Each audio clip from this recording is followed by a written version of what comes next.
Shout it loud, but I can't hear a word you say. I'm talking loud, not saying much. I'm criticized, but all your bullets ricochet.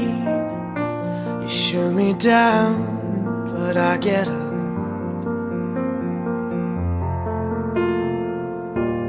Bulletproof, nothing to lose. Fire away, fire away. Ricochet, you take your aim. Fire away, fire away. You shoot me down, but I won't fall. I am titanium. You shoot me down, but I won't fall. I am titanium.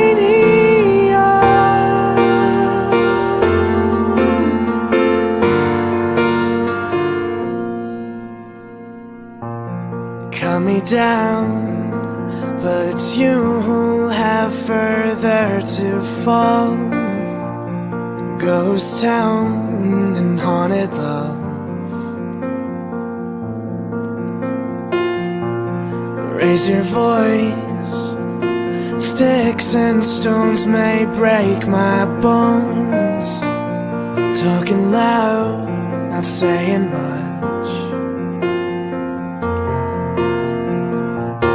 I'm bulletproof, nothing to lose.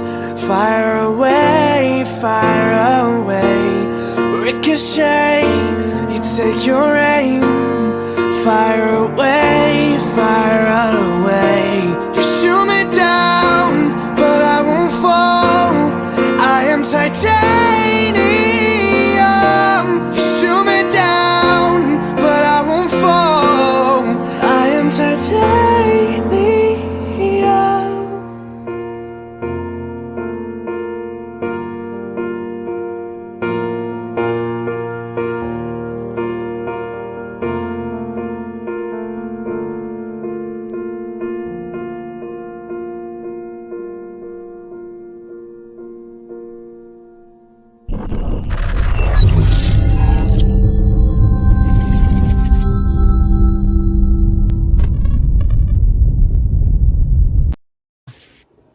Well, there you go.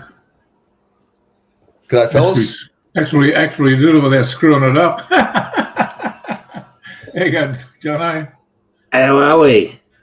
G'day, Jono. G'day, Ray. Yeah, I've got volume problems here. I'll come back in. I'll come back in, fellas. Yeah, I'll go out and come back in. Yeah. Hang on a second, I'll just do three things at once here in a minute. I've got to put some fucking socks on soon. It's only 6 degrees here tonight. Yeah, pretty cold. Pretty damn cold down here in Melbourne at the moment. Yeah. There you go, Chris. Old mate. Zimmy. Forgot about Zimmy. There you go, Zimmy. Yeah. Old Henry. mate. Zimmy. Oh, yeah. Chris, how mate? Henry. G'day, fellas. Getting there. He even got the bloody link in the chat. Or in the bloody messenger chat, you know. Yeah. Getting there, just about a veteran. Yeah, welcome aboard, everyone. Yeah. Cheers. I'm on the Carlton draft tonight. I've run out of Leo. Yeah. I should have gone down to Audi and got another bloody carton, but yeah, right.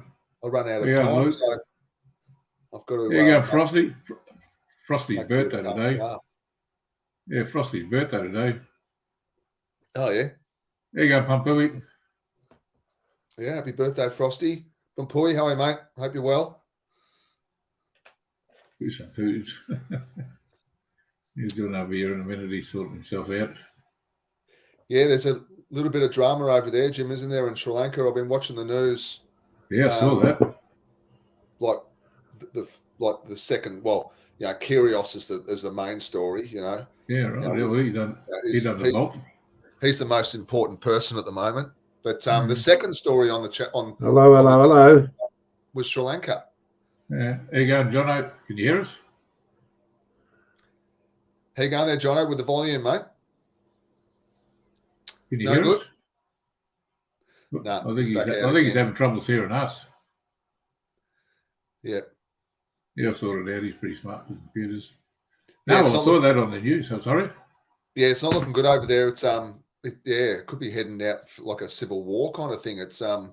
the Prime Minister and the President, they're all going to resign. Yeah. And the country is just fucking flat broke. They've got no fucking money. Yeah, right. And can't afford to pay for electricity and gas and petrol and all those fucking stuff, all that stuff you really need in a country.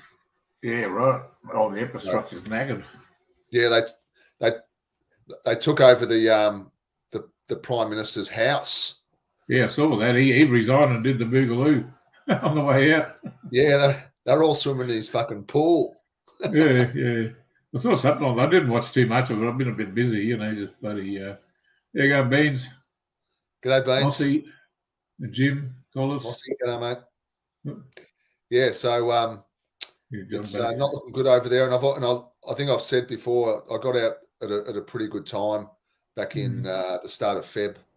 Here he is. G'day, sorry about that. No, you're right, mate.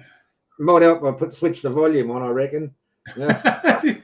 Yeah, you're doing what I do. You fuck everything. I fuck everything up when I do it. I've got too many computers going here, Ray. Pete knows my setup here. I run 2 computers. I'll watch on one computer and I live stream on the old banger. I said, I haven't got any volume, because I don't want to get feedback, so I've got one computer switched down. I realised the one I'm streaming on didn't have the volume turned up. But we're sweet now. We're sweet. Good evening, gentlemen. Hey, there you go, John. I'll tell you what, Ray. Pete will confirm. It was cold here this morning, Pete, wasn't it? Oh yeah, it was cold. Very very frosty in the morning. He pissed down there without squatting. I've never seen fog like it in all my life. Of what it was when you couldn't see across the road. The fog. It's almost like you got a piss down your leg in that weather, isn't it? Oh yeah, go on. Yeah. Turned into a beautiful afternoon though. The afternoon was I mean, it was a little bit coolish, but it was absolutely blue sky, not a cloud in the sky. Yeah, it's all right. That's what usually happens here in Melbourne. If you've got really a clear sky, it can get really cold.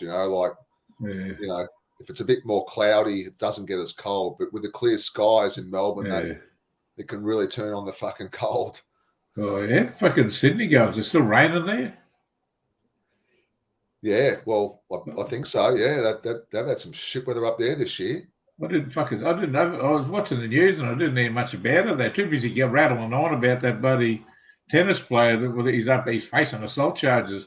I reckon if they mentioned it once in 10 minutes, they mentioned it 11 times.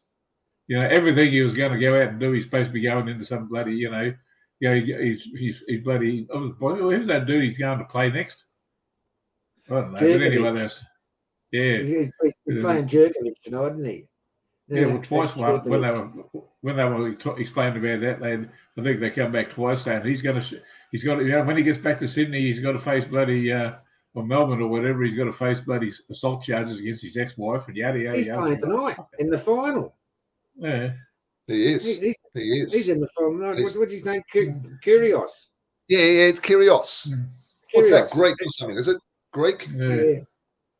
Crazy. Greek background. I think. I saw his mum on TV tonight, and she was kind of weird. She looked like she had a little bit of Asian in her. I mean, correct me if I'm wrong, and if everyone saw it on tonight's Channel 9 News, but she looked very kind of. She looked Greek, but definitely, something. Obviously, Kyrgios is not an Australian surname, so yeah. Well, that's sort of like a Greek name, isn't it? Really? Yeah. Stavros or fucking, There's more Greeks in Melbourne than what there is in fucking Athens. What are you talking about? They reckon you can fit Greece in bloody South Australia 21 times or something. It must be only a small bloody place. Well, there you go. Chris Vicks just nailed it. He's a Greek Cypriot, and his mother's from Philippines. Oh, right, fair enough. That's a bit of a cupful, isn't it? Philippines, Greek, Greek, right. Australian. Personally, I hope he kicks the living fucking daylight. That fucking Jerkovic or whatever his fucking name is. Jerkovic. Jerkovic, you know. Coming here, not being fucking vaccinated, think he's going to get away with it. Please, we fucking kicked the pig out. Fuck. Oh, that one, yeah. That was grouse, you know, giving him the ass. Yeah. You know?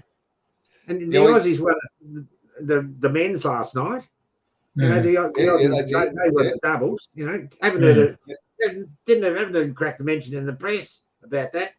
Heard nothing in the press about that today. Not a thing. No, they're nobodies, John. They're nobodies. Simmy's going to be up tonight watching the tennis. He's got his Greek flag out tonight in the lounge room. He's going to be up tonight, Zimmy. Good on you, Zimmy. Yeah. I might watch it too. The terrorist's going to, I've got to go in and see him soon. It's our last night where he goes back to school tomorrow. He's back to school. Yeah, right. Yeah. Yeah, he might be I reckon he might be a chance, actually. I reckon he might be a red hot chance tonight. Hey, Pete, it worked out well on Friday.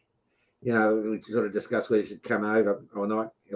I said, oh, well, it's going to work in, right, because, checking out something at auctions. What I was chasing at auctions, I won. Yeah, it was, the new Landsword I bought recently. Yeah. Well, it's 3 identical pieces to that. Identical pieces it was. An end piece and two centerpieces. And I got the 3 pieces for $90. Fucking hell. Where are you going to fit that? That's going to be a full house in the lounge room there. Oh, it's in the lounge room now. We've sorted all that. Oh, God. It's in the lounge room. It's in there. It's grass. Jack's still sleeping on it? Yeah, Jack's sleeping on it. Yeah, Jack's sleeping on it. Yeah, he loves it. He's nested. Yeah, not too bad. Well, Pete. Hey, yeah. Oh, you'll love it when you see it, mate. Yeah. We all lie in there, all stretch out under blankets for night time.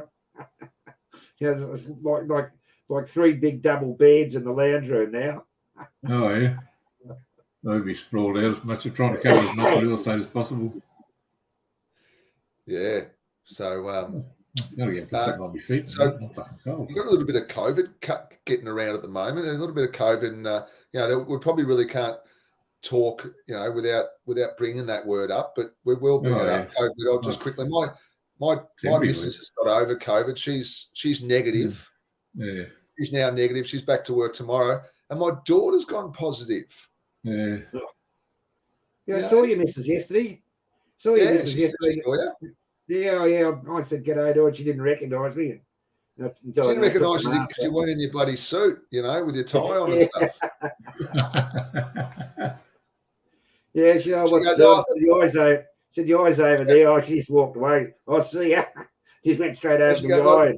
I didn't recognise Johnny. Jono, he was in his tracksuit pants. Yeah, she's in trackies. Oh, classic. Yeah, she said she saw you down. Did you go to that? Have you been to that new Vietnamese grocery? Yeah, I was speaking to your missus about it. What do you reckon? Last Monday, we went there. Yeah, we got about $80 worth of stuff, and the Sheila tried to bang me up $110 for 300 grams of galangal. I'll be back on that. That galangal stuff they put in their curries. Yeah. It was what was it? It was 100 grams or something, and she charged me $108 for it. Yeah, so. What the fuck's this? $108 for 100 grams of galangal. So I think you've made a mistake there, dear. I said, oh, sorry. And I just fucking looked at her. She's willing to charge me for it. Yeah, we're just chatting about. We've got a new Asian grocery open up in just around the corner from where we live, and obviously because we've got Thai wives, they've we've gone down there. Well, I haven't been down to check it out. Looks pretty flash from the outside. Oh, I went in there with my missus and I'm looking at a few things. Oh, mud crab, mud crab, $19.90 a kilo. So, oh, that's not bad, for mud crab, So anyway, I pull a box out, to the freezer. It's just a lift off, a box lift the top off. The mud crabs in it were about 2.5 inches, 2.5, less than 3 inches big, the mud crabs, And I was saying to Ray, I said, like you couldn't even eat them, And Ray said, if you took a mud crab like that up in Queensland, you'd get pinched for it. You'd get a pinch. Yeah, right. I thought mud crabs were like massive, like. Yeah, well, they normally are, but these are just baby ones in a box, Yeah. No good. And the parking's a bit like it's in a pretty this new Asian grocery just down around the corner from where I live. It's in a kind of a like a weird spot, isn't it? Like the car park, directly exits onto a main road. It's kind of it just looks a bit hard to get in and out of the place too, So couldn't I'll get go down and check it out this week, see what it's like. I think we went down there on the Thursday and we went to go in and said, we're not open until Saturday. Yeah, right. So we walked out of the joint, came back on the Saturday morning, couldn't get in. No, there's cars stretching out on the road trying to, get into the joint. I said, oh, fuck that, I thought, I think it looks a bit. I went past there the other week and they had the dancing dragon. They had like the dancing dragon. It was the opening. That was on the Saturday. That all the time. Yeah. They had the dancing fucking. They had crackers going off, and the old bloody dragon was running around, and they were having a right old fucking time. They were. Couldn't get into the joint. It was packed. I couldn't get into the fucking joint. Said to me, "Oh fuck it, I'll come back next fucking week." Yeah. But they're giving away freebies or something. That's what. That's why they're all trying to get in the joint. They hand out freebies. So fuck it, I said, I'm not waiting around here. Let's go home. Well, the missus was dirty. Jack was fucking dirty. I said, where are we going to park? Oh, we'll go. You just drive around the block and I'll go and get fucked. We're going home. Thanks, Dad. Yeah, thanks, Dad. Party. But no, we'll see how we go with that Asian grocery down there. It'll either kick on and go really well, or it'll just fucking die. Top odds, Pete. Top odds. Yeah. Like it's everything's 50 cents a buck more expensive than everything. Every other Asian shop you go to. Yeah. Yeah. It looks like it's a big hang. Yeah, well. I told your missus, I said, it's a bit expensive. She wasn't in any rush to go there. No, I don't think she likes it. Yeah, they don't. Yeah, the Thais and that they like their, what they know, don't they? Really, they don't. Oh yeah. Well, I was, I thought, oh, she's got her head screwed on. Like she's in the same fruit and veggie shop which I was shopping in. Out of all the joints, they can shop in. They're shopping in the same joint. So I said, oh well, it's got to be all right. Yeah, but the fruit and veggies is really nice in there, and they sell Asian veggies in there. Yeah. So if your missus is shopping there and my missus, shopping there must be all right. Yeah. Yeah. You can't beat a good Asian grocery. Let's go in the footy. You win yesterday? Well, drew with the top team. Oh, good. Top team. Good. So it was a bit of a they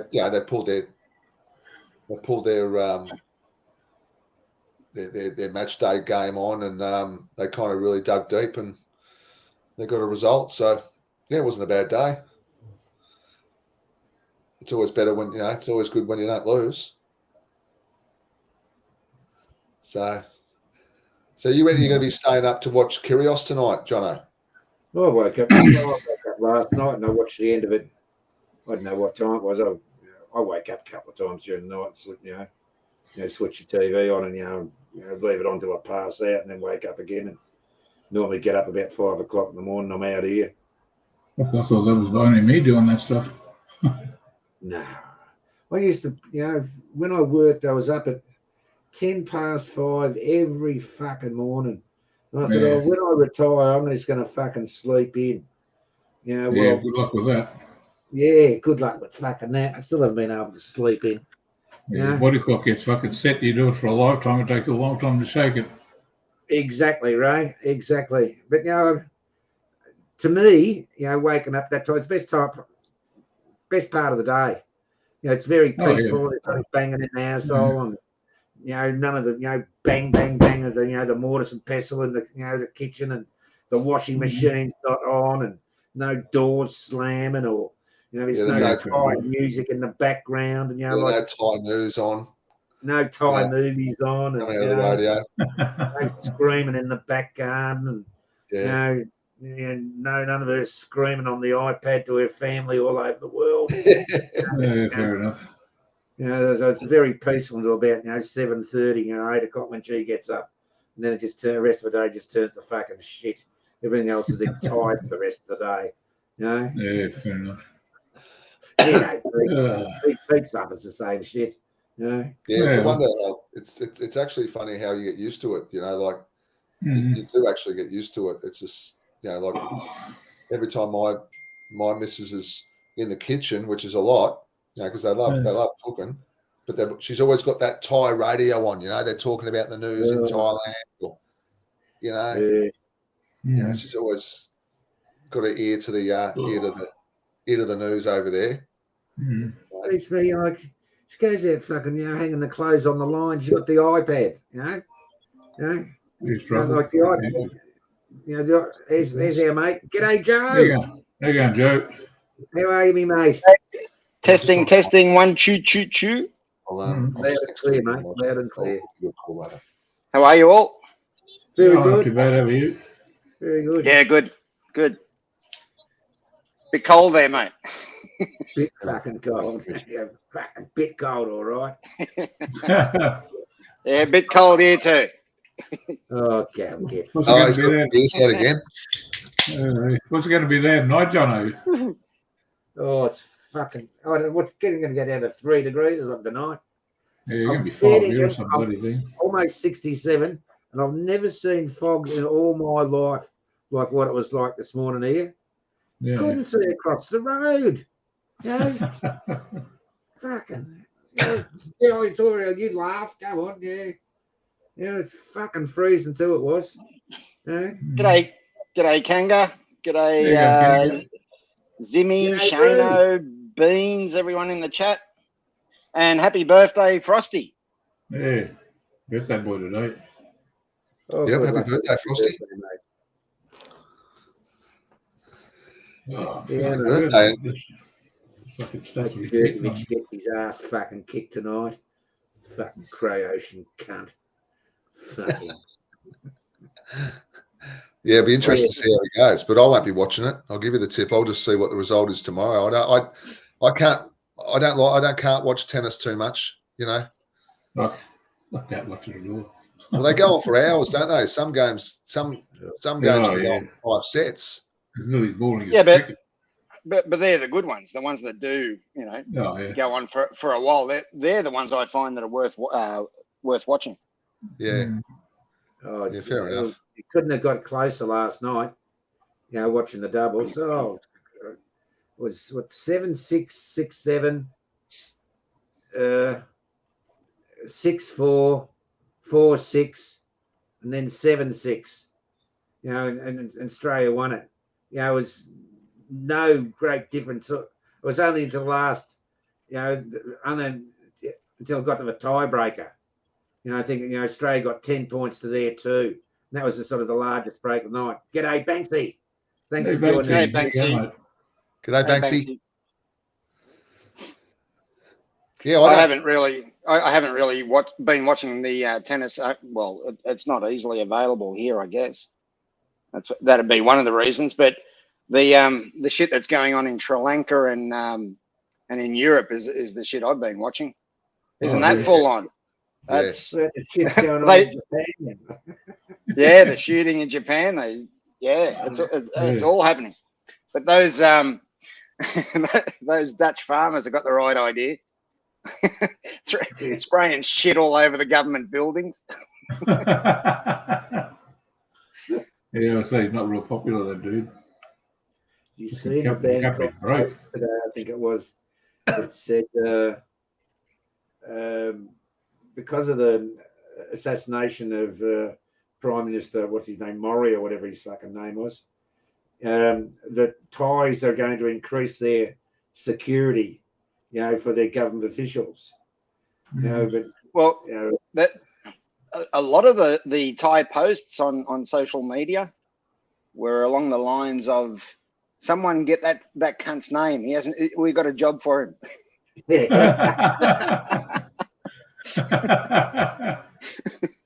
Others were saying his job's not finished yet. He doesn't get paid until he tops you know who. Apparently the Prime Minister in Thailand zooms around in a bulletproof car, but they want to get another. They're talking about getting another couple of bulletproof Mercedes for the Deputy Prime Minister Wong Suon and some other bloke. Like they must be worried a little bit if they want. It'd be one of those vans, and there's quite a few of them. And I've noticed a couple of convoys where they've got the black. I think it's Toyota Alphard or Velfire, one of those vans, and you got the police out the front and a couple of cars trailing, and they stop the traffic and let them go through. And it's amazing how there hasn't been an attempt on the Prime Minister's life and the Thai Prime Minister. Really, I mean, there's so many people that fucking hate him. You know what I mean?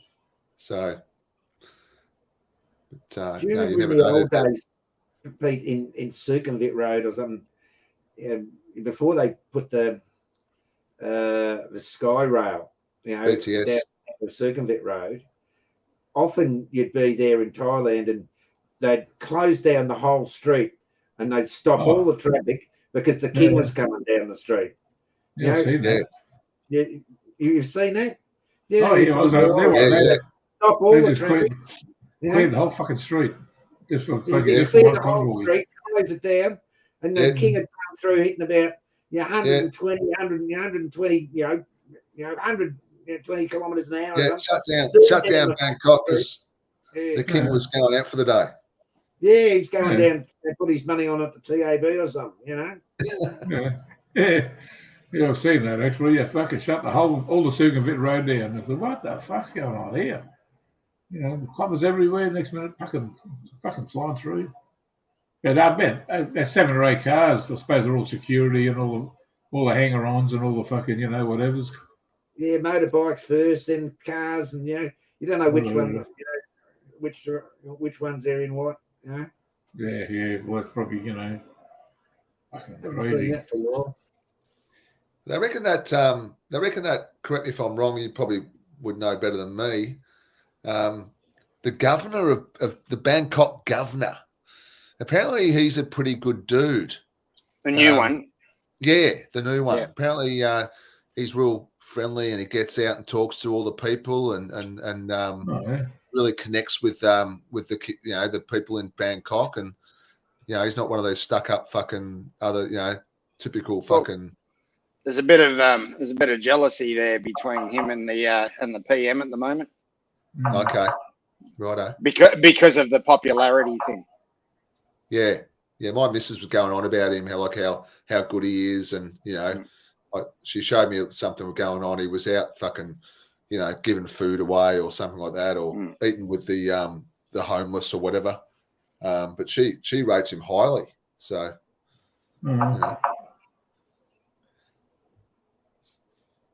But that'd be right, bit of jealousy. One of those little Renaults are like, just the girl, she's looking for a car. One of those Renault Clios. I think that'd be not a bad car. Not a bad car. Not a bad car in Europe or Victoria, but I don't know if they're any good in the heat. I don't know. Yeah, $1,200. You know, just the first car. She's just getting a license.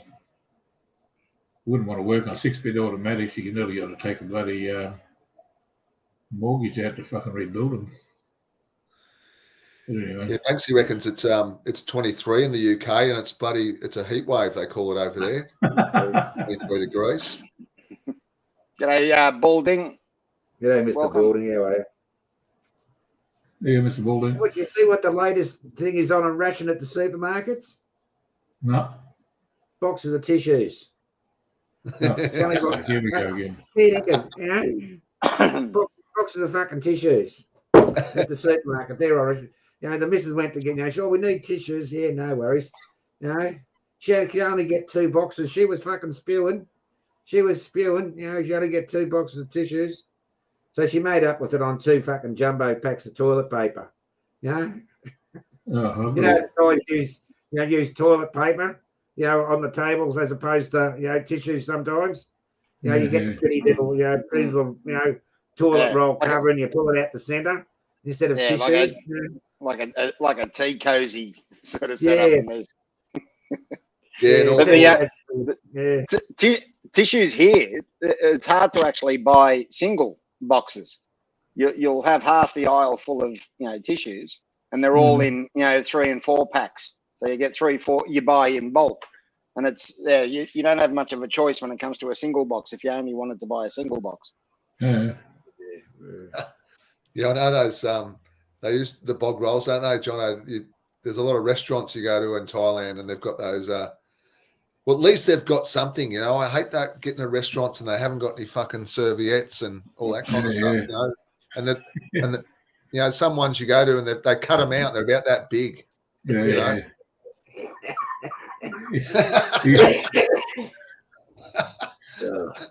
Give me the bog roll anytime. Starts a water and chicken stop laying. You can at least you can blow your nose after a hot fur, you know, a hot bloody guatiao, you know. You can. You got chili all you know coming out of your ears and your nose. You need to blow your nose big time, don't you? Like the more bog roll, the better. Fucking hell. I like that one there.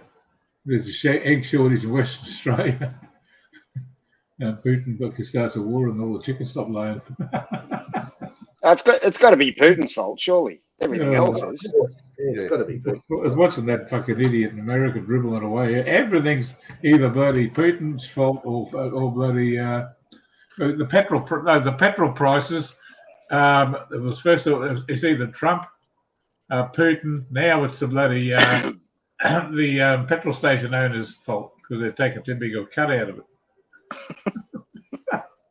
Wouldn't have been able to do it. That fucking idiot closing down the bloody we're selling millions of barrels of bloody their bloody reserves to China or bloody Europe or bloody shutting down the Keystone Pipeline, would it? Fucking hell. I got some cheap gas the other day for my van. You got some cheap gas. It was 81.9 cents. G'day, Steve. How you go, mate? It was cheap. You know, the nearest rival I think was 93 or something. Anyway, it was, you know, just down at Safeway in Boronia, you know, Woolies in Boronia. So I zoomed down there and filled up the van that needed gas in it and got me 4 cent, you know, 4 cent discount on the everyday card. So that worked out about 77 cents, you know, a litre. Wrapped. Come back home and pulled the Jag out, took that down, filled up the Jag on the gas. Oh, yeah. How much a litre did you say for the fuel petrol down there?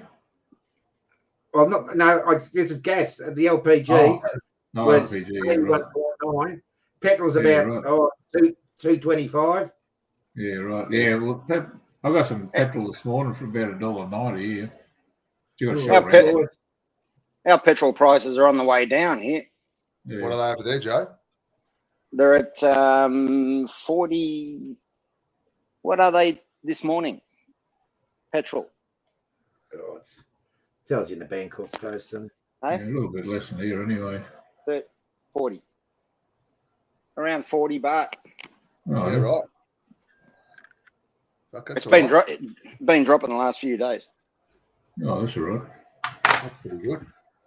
I think it's Russian oil.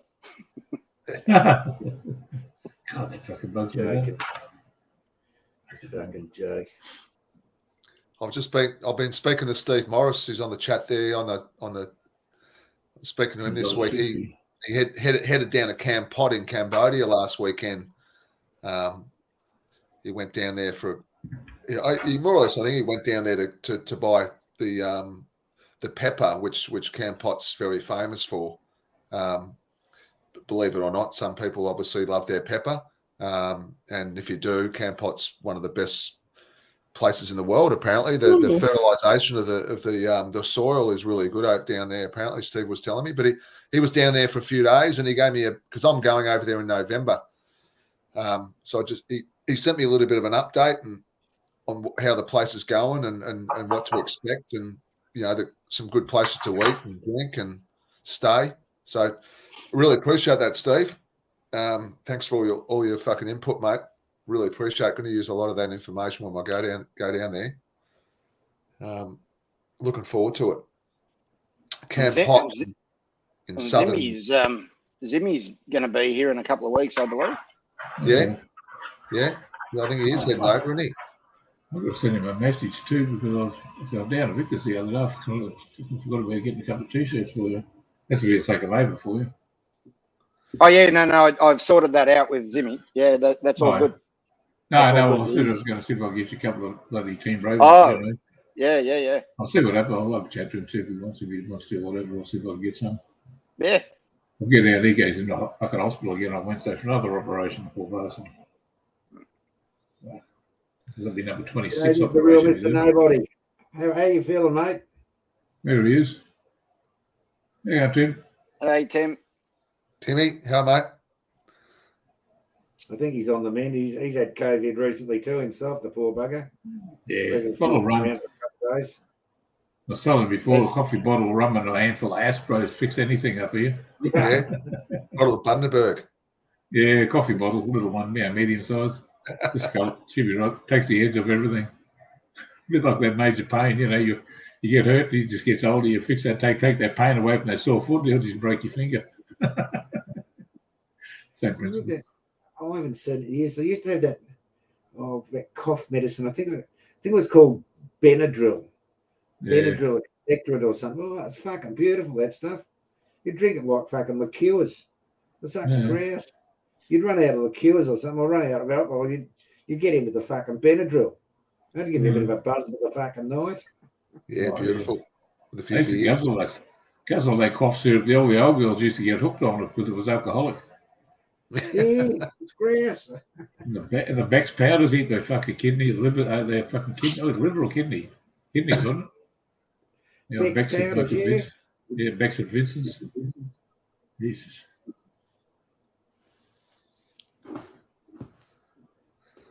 Well, every time I was living upstairs because the missus had COVID downstairs, and now the daughter's got COVID upstairs, so I'm kind of living downstairs. Right. Up and down like a yo-yo.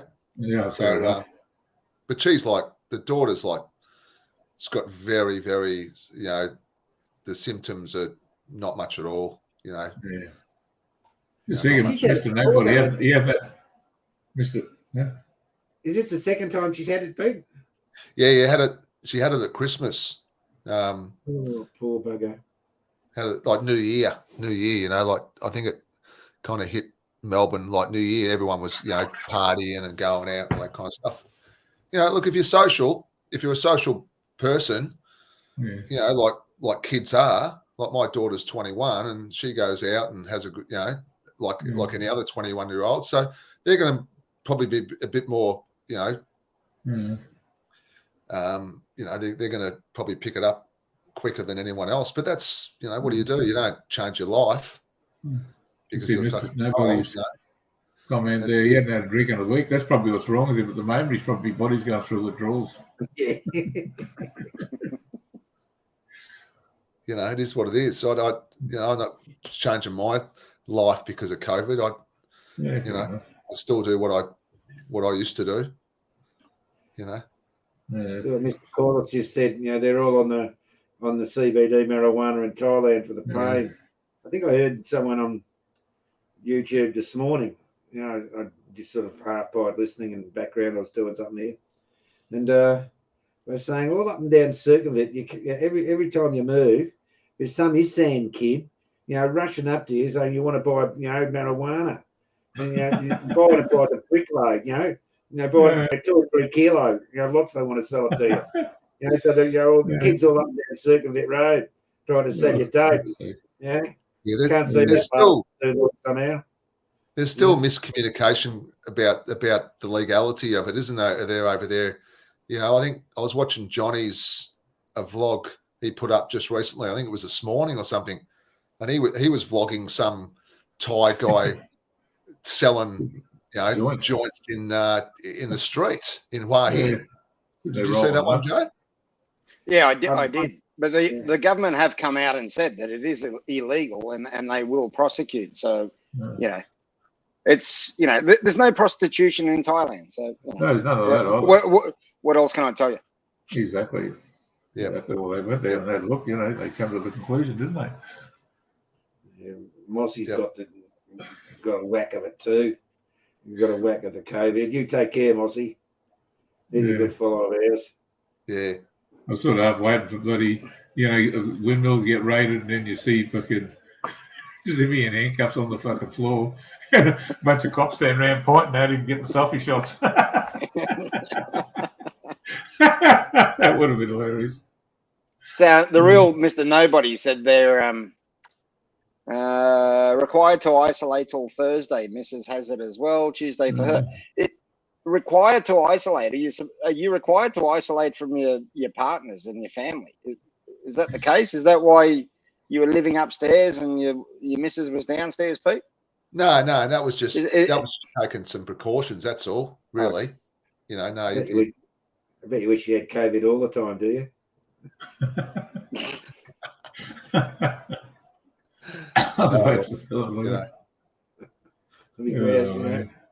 Fucking perfectly have COVID, I think from illegal.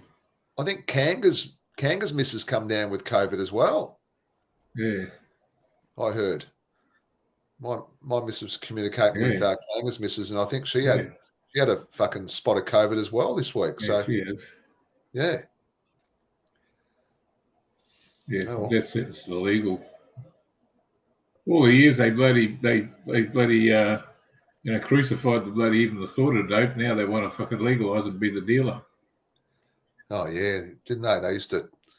Oh yeah. Bloody catch the bloody backpackers and that down on the islands in Thailand, and threaten to bang them up for 10 years. Because they had a gram of hooter on them. Yeah. And they were classed as evil people. They were classed as bad people because they were caught with drugs. Oh, it was these druggies, the fucking terrible people. Yeah. I mean, personally, I never got caught, but I've had friends who have been caught with a bit of weed, and they're fucking persecuted in the community. They're looked at like they're fucking absolute scum. But politicians that do far worse, they move on to a bigger and better career. Of course they do. You look at Canberra, like here, it's always been that case. You can, if you everywhere in Australia was bloody illegal, but you can grow your own weed and smoke down in fucking Canberra. Incredible. Yeah. Well, for a while there, I don't know what the current law is, but for a while there, I remember Canberra or people in the ACT were the only responsible people in Australia that could actually have fucking firecrackers and fireworks. Everyone else was too fucking stupid to be allowed to have any fucking fireworks. Yeah, and porno movies. Yeah, exactly. I mean, everyone else had wanked themselves. Well, the fucking Canberrans, they purely watched it for the fucking cinematography. Exactly. Everybody else is a degenerate. It used to be grouse cracker night as a kid, wasn't it? Oh, they were some good times. Good times. And when I was a kid, the cracker night was a cracker week. You know, it fucking went on for a week. And at school, going into school with your fucking Tom Thumbs and your throwdowns and shit. Oh, yeah. Remember, you get a piece of iron pipe, you get a piece of lead pipe, and you bend the end, you bend the end, and you put a marble in one end and a cracker up the other end, and you light it and let it go, and bang. And because of a couple of fuckwits that blew their fingers off and shit like that, that's it.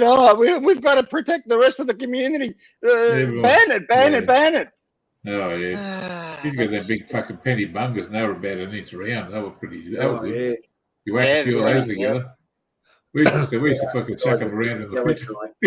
We used to chuck them around in the picture theatre to make people jump. I tell you, they'd be sitting there watching the movie, and then fucking boom, yeah.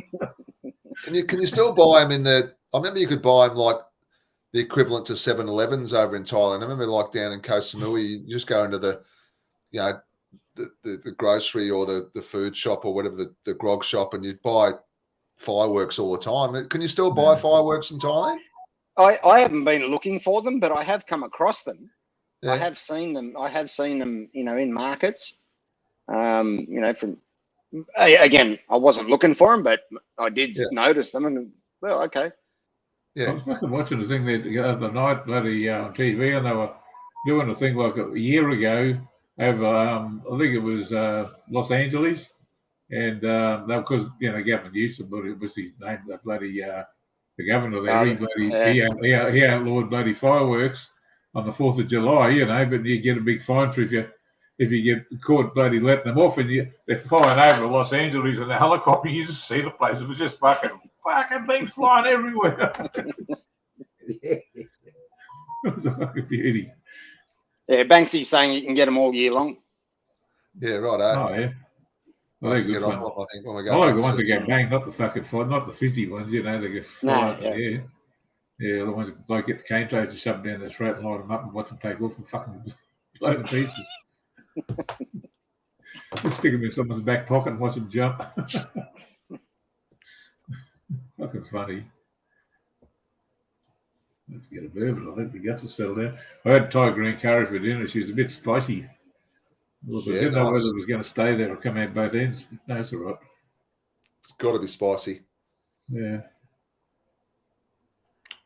Yeah, we had a bloody roast lamb dinner. Like we haven't had a roast lamb dinner for fucking ages. Not cheap here. Yeah, my miss she cooks a good roast dinner these days. Like she couldn't cook a roast dinner to save herself when she first came out, but she's good at the roast dinners.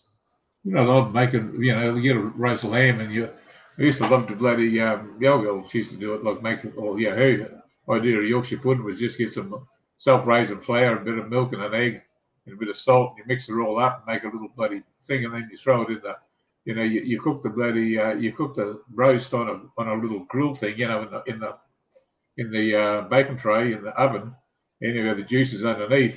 That's what you throw that into, and it sucks it all in there, and then you just chop it up and have it with gravy. Oh man, beautiful. Nice.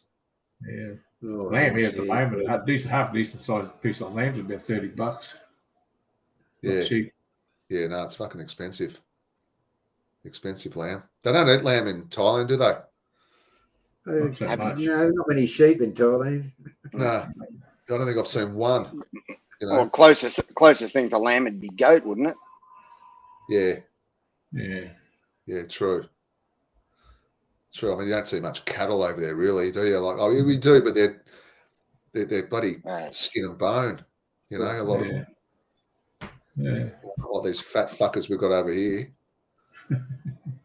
They're massive.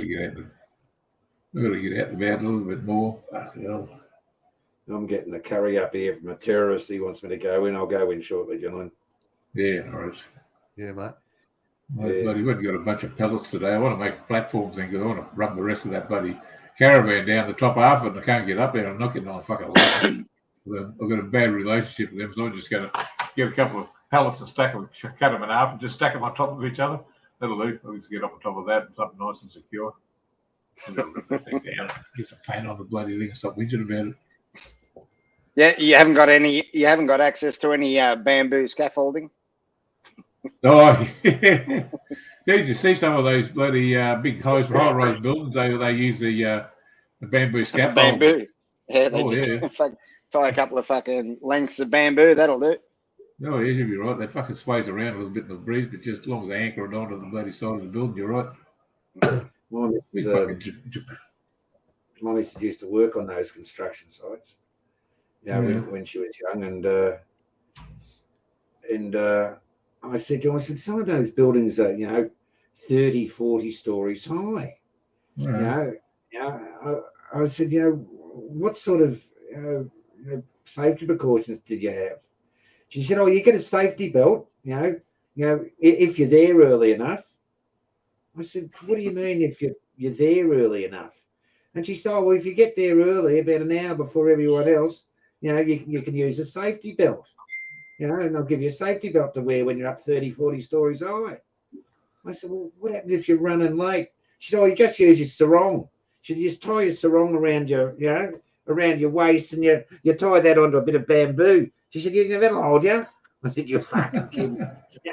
She said, no, that's what you do when you can't get a safety belt. Just use a sarong. But they have thousands a year die on construction sites in Thailand. Like there's no occupational health and safety here. Like if someone dies on a construction site, they close down the site for the day and get the safety officers in. They just work on in Thailand. Just sweep them off to one side and make a track. They've got to have their safety thongs on, though, don't they? Oh, you got the Singapore safety boots on, yeah. Oh, yeah. And they all live on site, don't they? A lot of them, those big skyscrapers they were building in Bangkok. You could see them fucking all living up there, living on the site.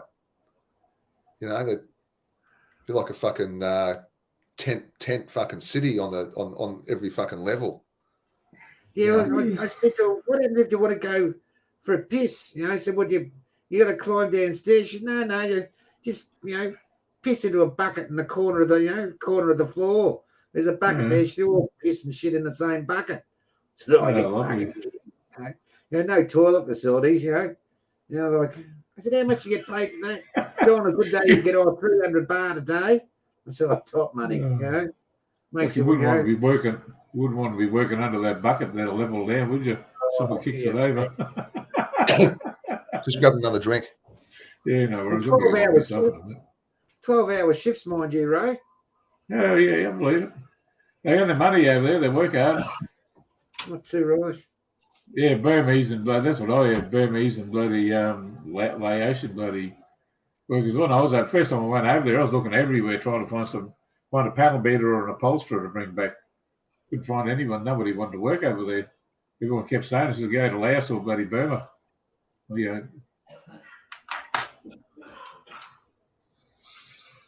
Yeah, crazy. How you settling in, Joe? Oh yeah, it's it's Thailand. Just right. Okay. You just can't make plans. You make next week. Fuck that. You don't get to decide. You kicked into the Thai walking pace, the Thai swagger, the slow stroll up the feet and hardly lift your feet off the ground and you go through your fucking soles. They don't fucking last long here. You're fucking dragging them everywhere. Yeah. Yeah. No need to rush. No need to rush in Thailand. Oh God. You always tell the newbies that are in Thailand, they're always, virtually, walking up the street real fast. Oh, you're just straight off the plane, mate. Trying to rush somewhere. Just stroll along, take it, Thai pace, half the speed is what you walk in Australia. You're strolling up the street, who cares? Pete's gone out to get some supplies, has he? I'm trying to download a video I saw during the week that was fucking hilarious in reference to, working and working sites. Where is the camera?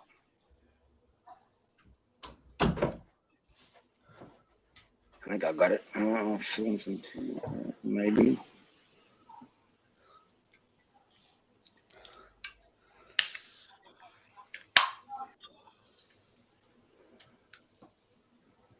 Yeah. So what have you been up to this week, Joe, in Thailand? Have you been up to much? Been up to plenty, and I'm usually up to a lot, but it's all work related. It's all, related to setting up business and shit. Yep.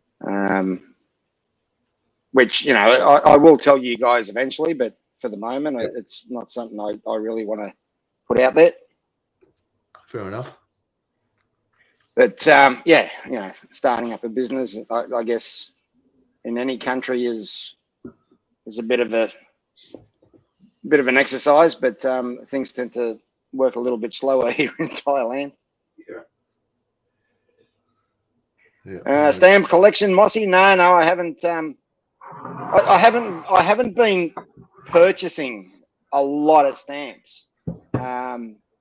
I had my eyes on one a couple of days ago, Jono. I don't know if you saw it.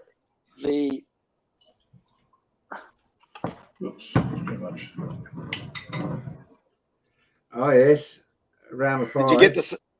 Yeah, did you see that one, the unissued one? No, I didn't see it. That was on eBay, and I was keeping an eye on it. I think it sold for 29,000 baht. Jesus, not bad. What, 29,000? What, 1,300 bucks? Yeah, I thought I'd be. I think an hour before the end of the auction, I thought I had half a chance because I was prepared. I decided I was prepared to go in maybe at 10, but 30 or 29,000. I thought no certificates. So I don't know. Remember the old saying that my mate told me, how do you know it's real? The Thais are very good forgers. Very good forgers, the Thais. It's always sticks in the back of my head,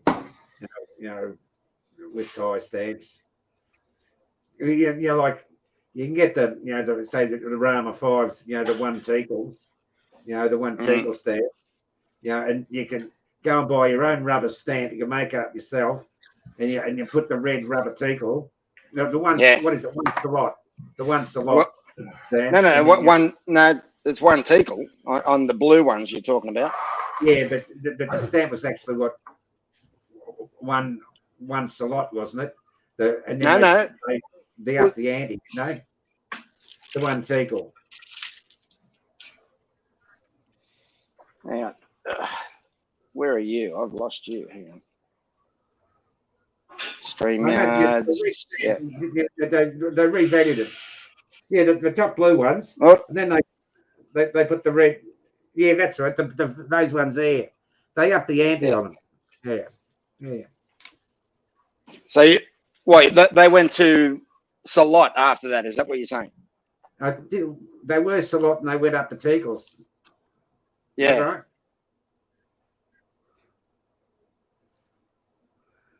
Yeah, because they started off as the blue, the plain blue with no overprint. Yes, it was a Salot, and then they went the the Teakle. So one of those is a fake. Yeah. Let me see what. The second one in? From where your hand is. From your hand. That one? There. Yeah. No, that's actually, I bought those, these two. They were actually connected, and you can just see there's a little bit of hinge behind them. Yeah, righto. Yes. Sort of coming through. Well, Yes, when right. I handled them, they broke apart, didn't they? Oh yeah, that'd be right. Yeah. Oh, that pissed me off so much. But no, they were actually a pair, and they were connected, and it's just me being fucking, with my fucking stupid fingers, I cracked it, and the fucking thing fell apart. I was so fucking pissed because one of them is actually upside down. It's an upside down print. Oh. But that blue one is the fake. I was going to say I was thinking the darker blue one, but I've got one of them. But you see how the one tickle's on the is on the top of the stamp. Yeah, you got one on the bottom. Yeah, I've got a double. Oh, where is it? I don't know if you can see it there. It's like a double print teacle. That's. Oh, I'm getting the reflection off the plastic. I'd see on the camera. We're boring them shitless again. We're boring. Yeah. Sorry. Viewers have dropped. But how easy? Like, okay, you talk about the teacle, the red teacle being easy to fucking do. How easy is the B? Oh, that's on the straight on the straight settlements. How easy are they? Right. How easy are they to fucking do? You go from a 20-cent stamp, you put the B on it, becomes a $200 stamp. Yeah. It's like the Buddha amulets, they're hard to fucking pick, whether they're fucking old or fucking, fucking 2 weeks old or whatever. You go to Puntip or Pantip. There's fucking two levels. It's just all fucking amulets. All these dealers and shit selling amulets. Yeah. Yeah, I've never been to one. I've heard all about them. I've never been to one. But amulets. If you're right into them, that's where you go, don't you? That's a place. I mean, there's some ties. Some ties just fucking. That's all they deal with, don't they? They just fucking deal with fucking amulets. And I think I told you. I remember I was fucking leaving the country with a Buddha that I purchased down in Sickavit Road. It was made out of wood, and it was it was probably about fucking a year old or something. And there was allegations that that we'd stolen the Buddha from a temple, and the Buddha was thousands and thousands of years old, and like, come on. I mean, this is the Thai bloody customs in Bangkok airport. I mean, what do they know? Fuck me. Jim Collis in the chat, I think, has got a good idea there. Must be time for the Ladyboy mascot yelling clip. Yeah, good. Yeah. Give us a look at that, and then I'll get it on, Joe. ป้าไหนไม่รู้นะป้าเข้าไปในป่าแต่ลองเรียกสายป่านสายป่านไม่รู้อยู่ไหนเรียกสายป่านอยู่ไหนสายป่านอยู่ไหนไม่รู้กลัวสายป่านหลงป่าสายป่านอยู่ไหนไม่รู้สายป่านไปทำอะไรนะไปฉี่เปล่าไม่รู้สายป่านเนี่ยหลงป่าสายป่านกังวลใจกลัวสายป่านหลงป่า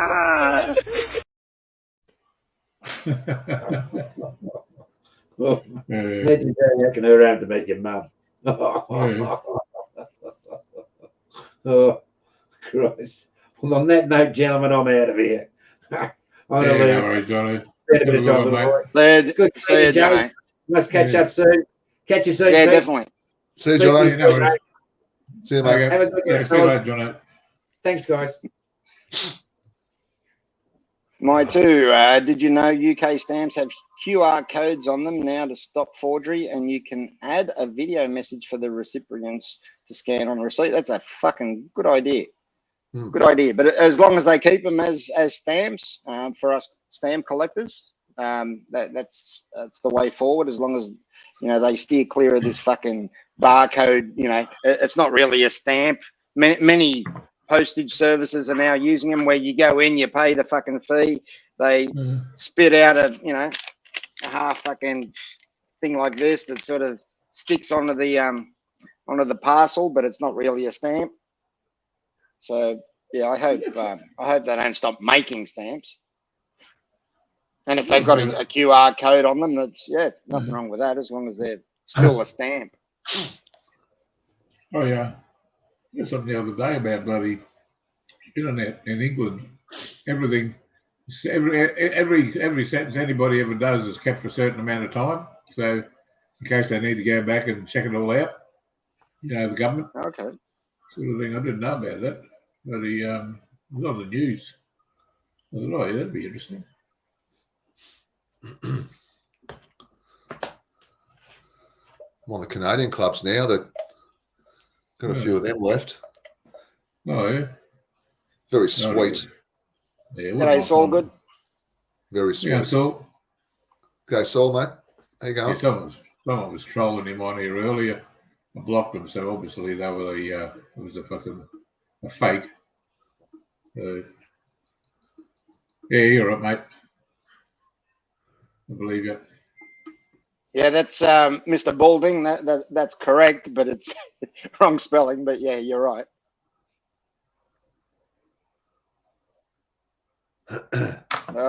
Zimmy, mate, no fucking stamps. You would have been my fucking best buddy. Although, I'm really only collecting tie stamps.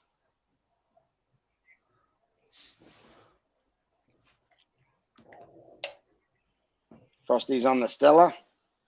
Cheers, Frosty. Speaking of which, I think I need a top up. The old Stella. Very popular beer, I think, in Europe. The old wife beater, they call it, don't they? The Stella. Used to drink a lot of it. Used to be, one of those craft beers, or like one of those. You had a bit of money. They because they were always pretty expensive. Especially in the pubs. Yeah. Yeah, I just sent a message in a second. But my go-to beer these days is Leo. Leo, and I mean it's a cheap beer, but it's a good drop, Yeah, well, I haven't drunk beer in years, but everyone likes it. I like me bloody like a bourbon. There's so much on offer in Australia. Like you go to the bottle shop, you're in there for bloody half an hour trying to work out what you're going to drink today. There's just so many beers on offer. And then you go to the craft ones, and you get those fucking craft brewery ones as well too. So. Oh yeah, and a lot of them have got really high percentages. They can be like 6s, 7s, 8s, even 9s. These doubles and these triples. Yeah. Well, I watch Trev's Travel Tales, on his YouTube channel. He gets some real fucking doozies, like real strong fucking craft beers. Yeah, right. And you can pay a lot of money for them. One can cost, $25, $30 or even more. Yeah, screw that. I like my beer. I like my bourbon. Yeah, you're a bourbon man, aren't you? Yeah. I've watched it on YouTube. There's guys on there that have like the one that he calls it his speakeasy. Behind him, he's got a big rack full of bourbons, and he's telling you which ones are the better ones, for the prices and all that sort of stuff. And he got some nice stuff there. That bloody some of that like Jack, a lot of different bourbons have the top shelf stuff, I know bloke, he had a sponsorship deal with Jack Daniels, Greg Carr. He was drunk one night. He drank a bottle that's worth about $6,000. Really rare one. He didn't realise he could spew on the next day. He'd blown up. He wanted to punch everyone because he thought someone snuck in and drunk his bottle, Oh, man. Another mate of mine, he had a bottle of really rare Bundaberg rum. Drunk it when he was drunk. He reckons it's worth about $4,000. He's spewing. Yeah. I saw now I had a bit of a cut, mate, a bit of a haircut. I'll probably grow it back. I've got a little bit of a one there, but it's been kind of cut down. Yeah. So now I'll grow it back at some stage. But I had a bit of a hair. He actually got it.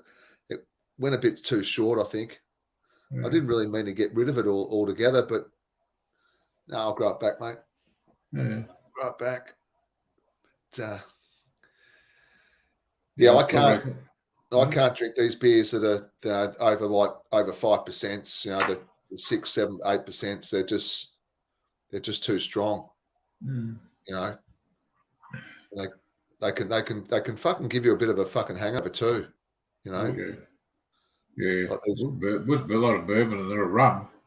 If I drank a glass of water before I got on stuff and have a big glass of water before I go to bed, I didn't get such a bad hangover because it dehydrates the hell out of you, that stuff, and that's what gives you the hangover. Yeah, that's the only thing, the only cure I've really found to cure a hangover is to drink fucking copious amounts of water before you hit the sack. Yeah, exactly. You know, I even get to a stage where I kind of force water down my throat. Yeah. You know, nearly being sick, just to get that water down. Like I find that, you know, it's got to be like about 5 or 6 big glasses of water. Yeah. And then you don't want too much in case you piss to bed. Yeah, you're up all the time anyway. But that's the only thing I find that really helps with a hangover is fucking just shitloads of water the night before. Yeah, fair enough. I've just posted the link in the chat. If anybody in the chat wanted to pop on and say g'day. Yeah, Norris. I think everyone in the chat is welcome. Yeah, 2.5% or a mid strength. It's not a bad drop. You got the Mighty beers out tonight? Yeah. You got the Mighty beers out tonight, Joe? Yeah, I got that. I was just reading Licky. Yeah, they've rebranded it as my beer, and it's at 4.5%. Yeah, that's all right. That's pretty good. Fair enough. But I was feeling a bit seedy, a couple of weeks ago. I think I downed 8 of the fuckers in one night and got up the next morning. Oh fuck! Yeah. The missus is going, "What are we doing today? Let's go out." Fuck! I'm suffering. You go out. I know. It's even worse when you've got to do something the next day. You know, when you've got something planned, or Yeah, like walking around in the fucking sun. Oh yeah, Bangkok. Oh yeah, that's always fun with a hangover. Yeah. Oh yeah, nah. Walking around in the Bangkok, fucking in the middle of the day in Bangkok with a hangover, nah. Fuck no, thanks. You know. Yeah, no. You got to keep them happy though. Yeah. You got to parties, ain't you? You wake up, you're there fucking drunk and you pass out in the fucking car, you're not going to drive, and then you wake up in the fucking morning, hang out the window, hang out the door, and you get yourself together a little bit of water in the face, and then you're off. Look for all the garages back then had truck stops. Then you could just go and find a nice bloody greasy hamburger somewhere or some bacon and eggs. Get that down. That sort of made you feel about 30% better. Yeah. You just drive home and go to sleep. Yeah, everyone's got their own ideas. Frosty reckons you get straight back on it the next day. Yeah. Well, when I was younger, that's exactly what I did. When I was younger, I just fucking just get straight onto it and just carry on. But no, not now. And the Mr. Balding, I don't get the 0% beer. What's the point? During the C19, demic, we'll call it. I switched to the 0 because of my immune system and shit, and I was one of, I guess, the lucky few that continued working throughout the lockdowns. So I just wanted to make sure that there was no chance that my immune system was going to be compromised at all. So I decided to go to the 0s, and I was on the high neck and 0s. I was getting myself bloated on the 0s, but it sort of worked. It sort of served the purpose. It tasted like beer, and I wanted to keep alcohol out of my system at the time. And luckily, I'm not saying it was because of the beer, but luckily I touch wood, Didn't come down with any nasty virus. You were off it for ages. 2 years. Yeah, 2 years didn't drink. Oh, that's amazing. Yeah, right. Yeah, remember that. That's amazing. And then back here in Thailand, you can't help yourself. Fuck that. No, Thailand's not a good place to give it up. But I was going to do a dry July this month, and I was really thinking about it. I was planning for it. I really kind of. I can't remember the last time I had a spell not drinking. I just can't remember the last time. So it was a long time ago, and and then July came round, and I was going all right for the first 3 or 4 days, and then those danger times come up. The Thursday, Friday, Saturdays, and so I just kind of what I did, and what I'm doing at the moment is just cutting back instead of just giving it up. And I thought about the zero beers because, like you said, they do taste like beer. And I'd probably try it. I would probably try it again. But at the moment, but there is like I think it's Cooper's. I think you can get Cooper's in Woolies that has like fucking 1%, 2%. It's fucking near nothing. But if you drink enough of them, I guess you might get a little bit tipsy. But if you can't go without the alcohol, then maybe something like that. But someone said there in most people in Australia drink 0% beer to be sociable, and the ability to drive the car sells quite well. And that is true because I never had a problem finding zero. If it wasn't Heineken, there were plenty of other brands on the shelf. Whereas here in Thailand, not the case. It's actually pretty hard to find zero or very low alcohol content beers. Most of them seem to be 5+. Yep. Off the shelf. Yeah, Australia's like you can get it more or less anywhere now in Australia. Like any bottle shop, they always selling the 00s now. It's actually becoming quite popular. Well, you can drink for the taste if that's what you're drinking for. If you're drinking just for the taste and not, as someone said, not everyone wants to get shit-faced. I think it was Saul Good. If you're not drinking to get drunk, then, just to be sociable, it's like drinking a fucking Coke, isn't it? Yeah. Yeah, no, it's a fucking... I think it's worthwhile. And like you doing that for 2 years, I mean, that's amazing, really. That's a big effort, And how did you feel after? Did you feel better? Fuck yeah! Oh shit yeah! Well, when you don't drink alcohol, it makes a hell of a difference. Yeah. And I noticed that after a few weeks, into it, I was just felt good. Just you wake up in the morning, you're fucking straight into it, and no fucking around, no shit. I need a coffee. I need to Did you lose weight at all? No, I don't think I did. Not, and certainly not because of that. My weight did fluctuate, but it wasn't because of the beer. I don't think. Yeah. Because really, I was really only drinking, when we were live streaming or on the weekend. So yeah, during the week, I wasn't touching the stuff anyway. Prior to that. G'day, Lux Report. How you going, mate? G'day, Lux. Welcome. Okay.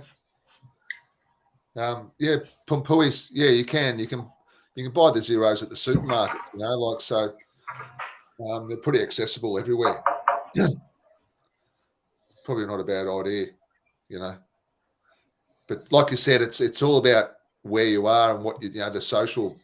Thursday I'm down the footy club, so just fucking surrounded by beer drinkers, and then Friday I'm out for lunch with Suckerhorn, which is usually can be a little bit of a boozy day, and then Saturday I'm down the footy club again, which again is attributes to social drinking. So they're my 3 days. Otherwise, I won't drink from Sunday right up until Thursday. So But those 3 days, they just get me every time. You know. Yeah, it's all good. I went without drinking for 18 months, despite having access to 3 free drinks at work. Definitely noticed the health benefits. Yeah. And the other thing too, I find, which probably a lot of other people find as well, I'll tend to crave a cigarette when I'm drinking. Yeah. You know, I don't smoke usually, but I do seem to, after a few drinks, you know, if someone's smoking in the same room, I'll bite a cigarette off them. You know, have 2 or 3 cigarettes, and that's again just from social drinking. You know, But they do go well together. they do. They do go well, hand in hand. Yeah. If you're having a drink, you just want to top it off. Yeah, grab a smoke, sit down, have a smoke, have a beer. Yeah. Oh, it's just so relaxing, you know. Yeah, well, Shano, I think a lot of people have done that over in Thailand, haven't they? 14 to 21 days straight, you know, drinking. You can set some records over there. You can certainly set some fucking drinking records in Thailand if you want to. Life is fucking boring. We're boring without booze. Looking forward to my plant-based treatment to get approved and arrived. Yeah,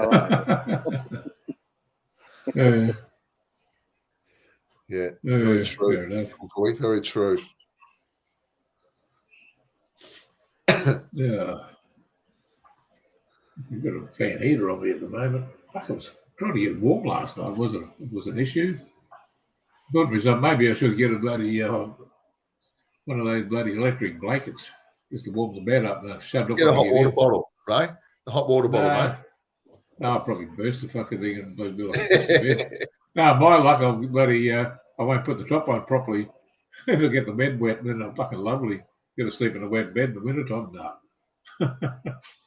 Licky. My beer is it's easy to get hold of. It's in Lotus. It's in most Sevens. If you're just after, you know, a handful, 1, 2, 3, whatever. I like to buy mine in the plastic wrap, you know, 12 case. They're a little bit harder to get hold of. I found myself climbing shelves because I'm only a fucking short cunt. But in Lotus, I'll go to buy, you know, a half slab, so you know, 12 cans, and they're shrink wrapped. And they don't put them out for sale, right? So they're sort of backup stock for the fucking single shelves, you know, for the shelving. So I've found myself a couple of times, you know, climbing the fucking shelves to pull the cunts down, and I run them through the checkout, and they just, you know, scan it, and it's all good, not a drama. But many a time I've gotten to Lotus to grab them, there's fucking none of them are available. So you end up, you know, picking up fucking 10, 12 fucking cans loosely in the trolley. But I actually today I went on the hunt today because I couldn't get them in Lotus, and I ended up getting them at Macro, and I bought myself 2 half slabs at Macro. But yeah, they're easily found, the My Beer. Yeah, well, you think, my two bad, me want my 2 beer. Yeah, well, they're just missing the 2. Yeah. That's so it. you get a back sticker up. Yeah. I should get a stubby holder made. My 2 Yeah, beer. exactly. My 2 beer. Well, my 2 bad. Tap, bottle, can. They come in bottle, they come in cans, they come in the small bottle, large bottle, cans. As long as it's not recycled. Yeah. I buy the can because of the size of it, I guess.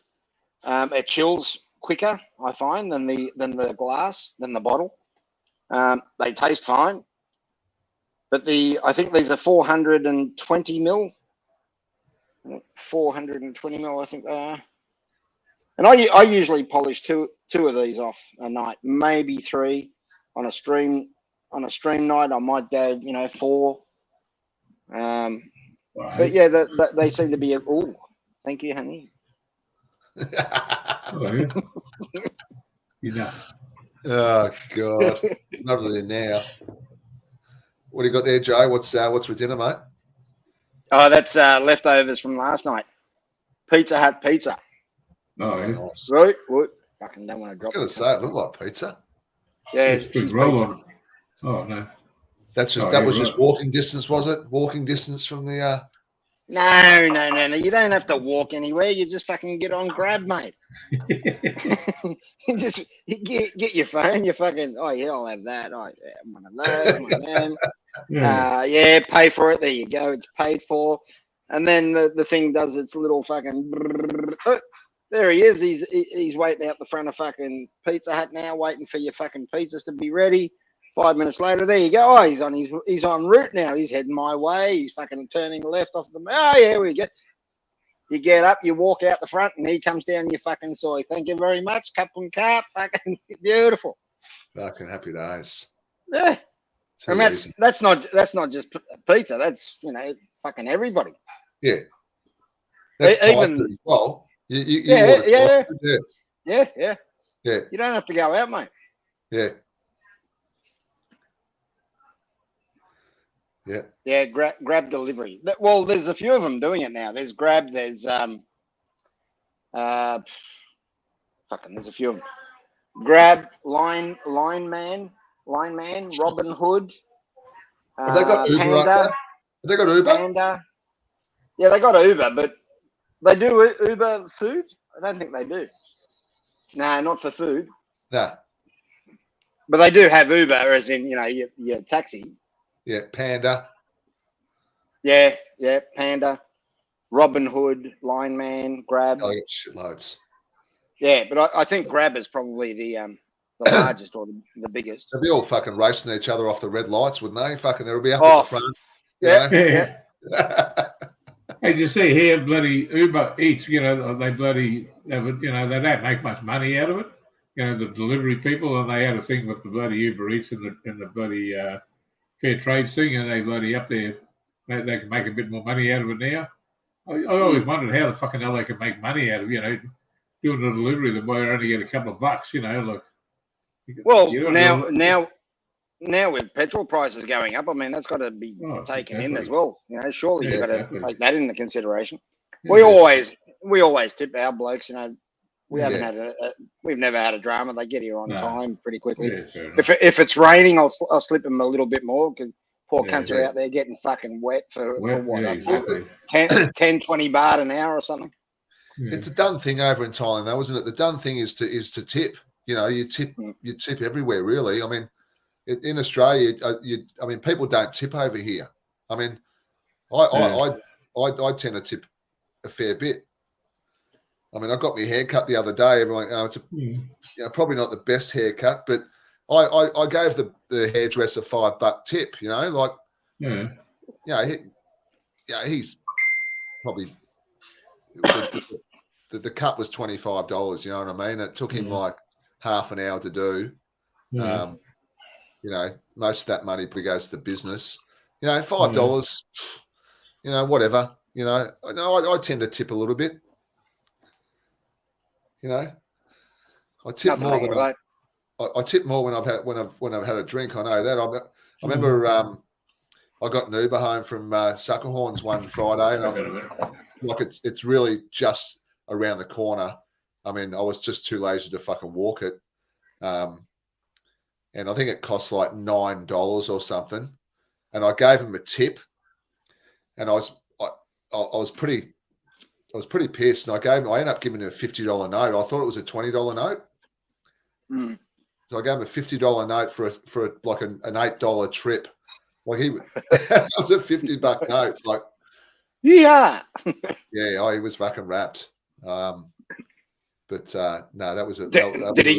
Did he slip you his phone number and said, "Oh, whenever you need a ride, just fucking give us a yell"? No. I think he knew that I was. I think he knew that I'd had a few drinks, and I was probably meaning to give him a lower denomination note, if you know what I mean. Yeah. So he just grabbed it and just smiled, and I got out the cab thinking it was a $20 note. So anyway, my blue, he would have been fucking wrapped. But they can charge you anything they want. These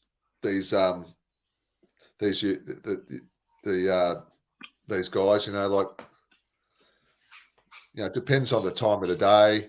You know, if it's 1 o'clock in the morning, I got a lift home from a mate's house, which is not too far from here. It's about a 10-minute drive, and that cost me $50, and that was with Uber.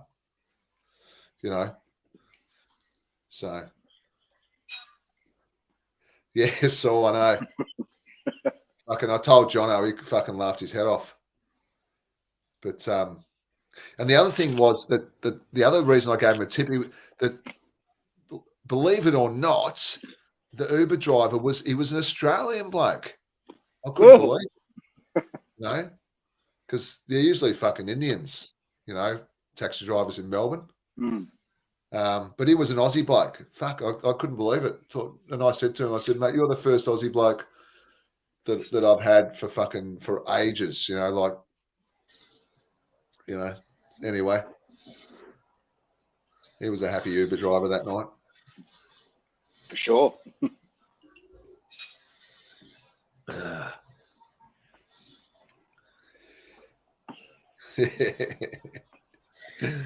Oh, well, shit happens.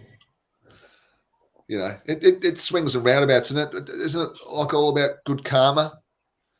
That's what I'm waiting for, you know. Well, that's right. But I only tip if it's, I guess, customary, or if they've done a good job or a good service. Yeah. But I don't automatically just, you know, reach for the pocket because, you know, that's the thing to do. If they're fucking idiots or they've given, you know, bad service, they'll get fucking nothing. Yeah. Oh, true. Very true. You know. You know, it can be the difference in Thailand. It can be the difference between nothing or like a 20 baht or 100 baht, you know. You know, how many times have we been in restaurants in Thailand when the food's taken fucking over an hour to come to the table, you know, like I remember that used to happen all the time, you know. Or you're in a couple situation or a group, even a group situation. You sit down, you order your fucking meal. One dish comes out, so fucking old mate sitting there fucking chomping away because it's going cold. Everyone else is fucking looking at him going, okay, they're fucking making me hungry. 15 minutes later, another dish comes out. 10 minutes later, and you know, the third dish comes out. It's like, fucking, what the fuck? Why can't you, you know, we ordered all at the same time. Why can't you deliver all at the same time, for fuck's sake? Yeah. I know. It's yeah. It becomes a bit of a circus sometimes in Thailand. Like, I remember they're a lot better these days, but I remember when I was younger, like, used to backpack a lot through the islands and stuff. And there'd be a lot of people, you know, a lot of people ordering food, and, you know, and they wouldn't have enough staff and all that kind of stuff. And you'd order a meal, and they actually forget all about it. So you actually wouldn't even get it. You know, like, you could wait 40 minutes and you go, oh, we're just waiting on our order, and they just forgot all about it. You know. Well, a few days ago, we sat down for a meal, and it was pretty much what I was just talking about. You know, one dish came out, so, you know, I said to the missus, don't wait for me, just, you know, hook into it. Well, she'd fucking finished hers before mine arrived, so I fucking woofed into mine, and then we were given as I'm finishing, the appetizer comes out. Well, okay, fucking fine, okay. No tip for you. Yeah. Yeah, it's a classic, isn't it? It can be very hit and miss over there. But they're a lot better than now over there than they used to be, you know. They used to be very average. I mean, they've got some Bangkok's, you know, fucking some of the best restaurants in the world. Yeah.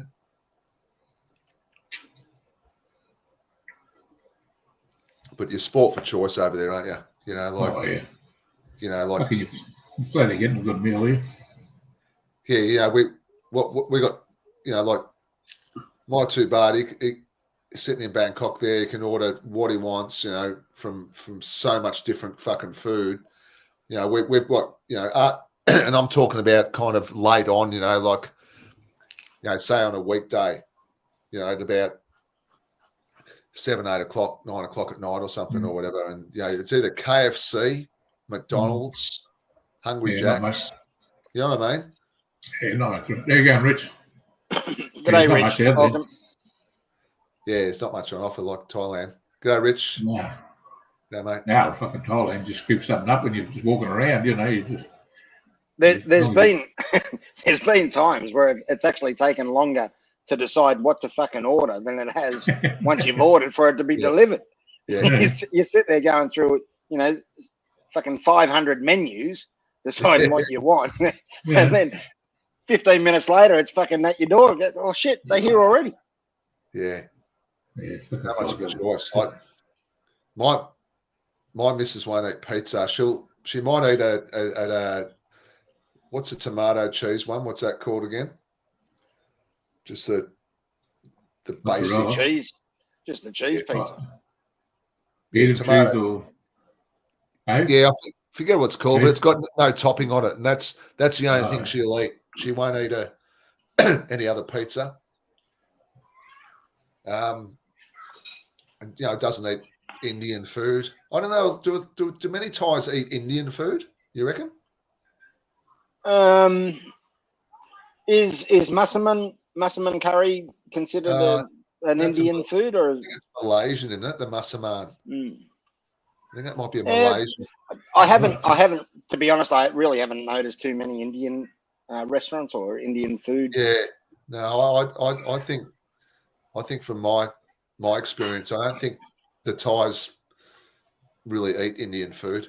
I know my missus doesn't like it, but no blame. Every time I eat it, it just tastes dirty. Yeah, I don't know. If there's a dirty taste, every time I eat Indian, it just tastes like mud. Yeah, you know what I mean, just spiced mud. You know, a lot of people like it, but I don't know. I've had too many bad experiences with it. You know, every time I eat it, it comes out both ends half the time.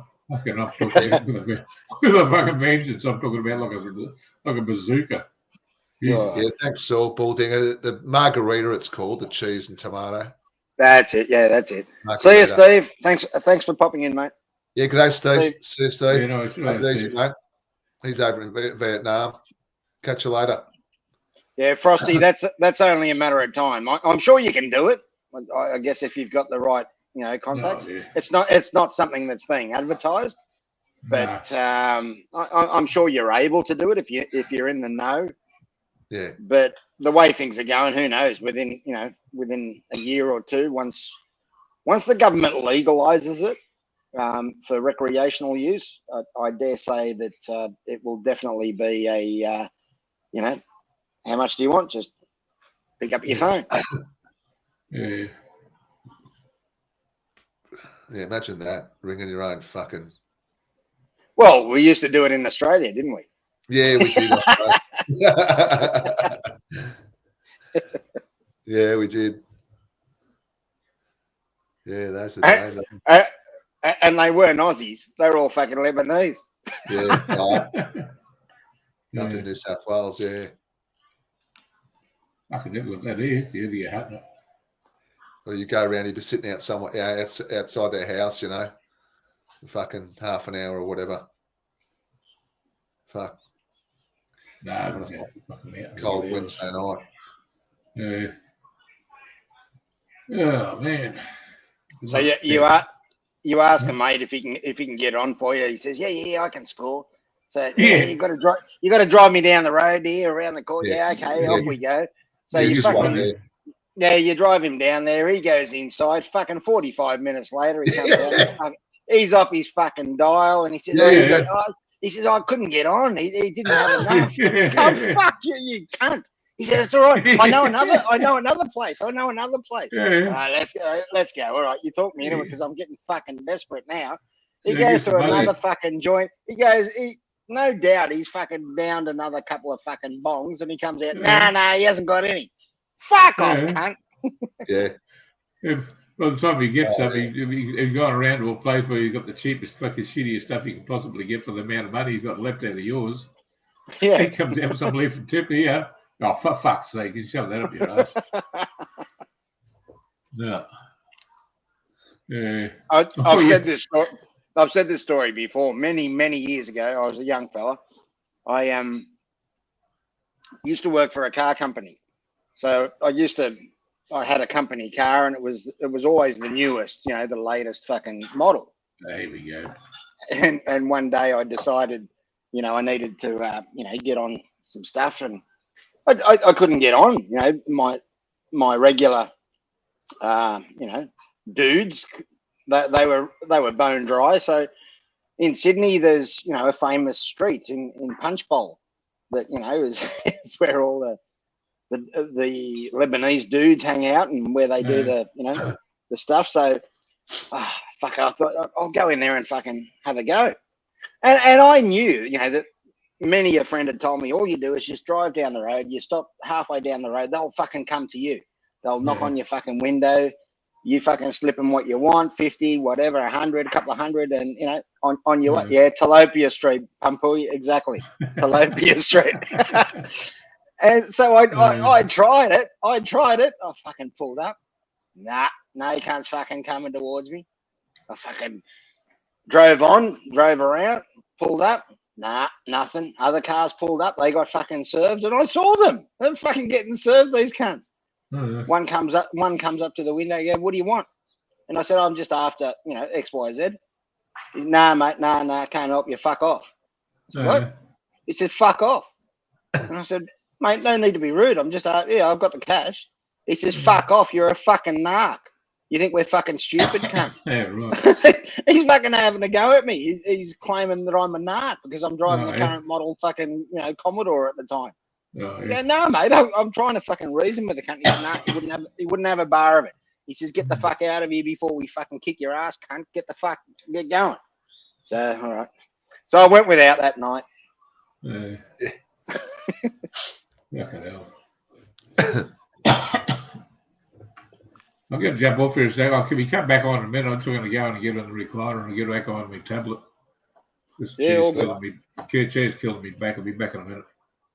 No worries.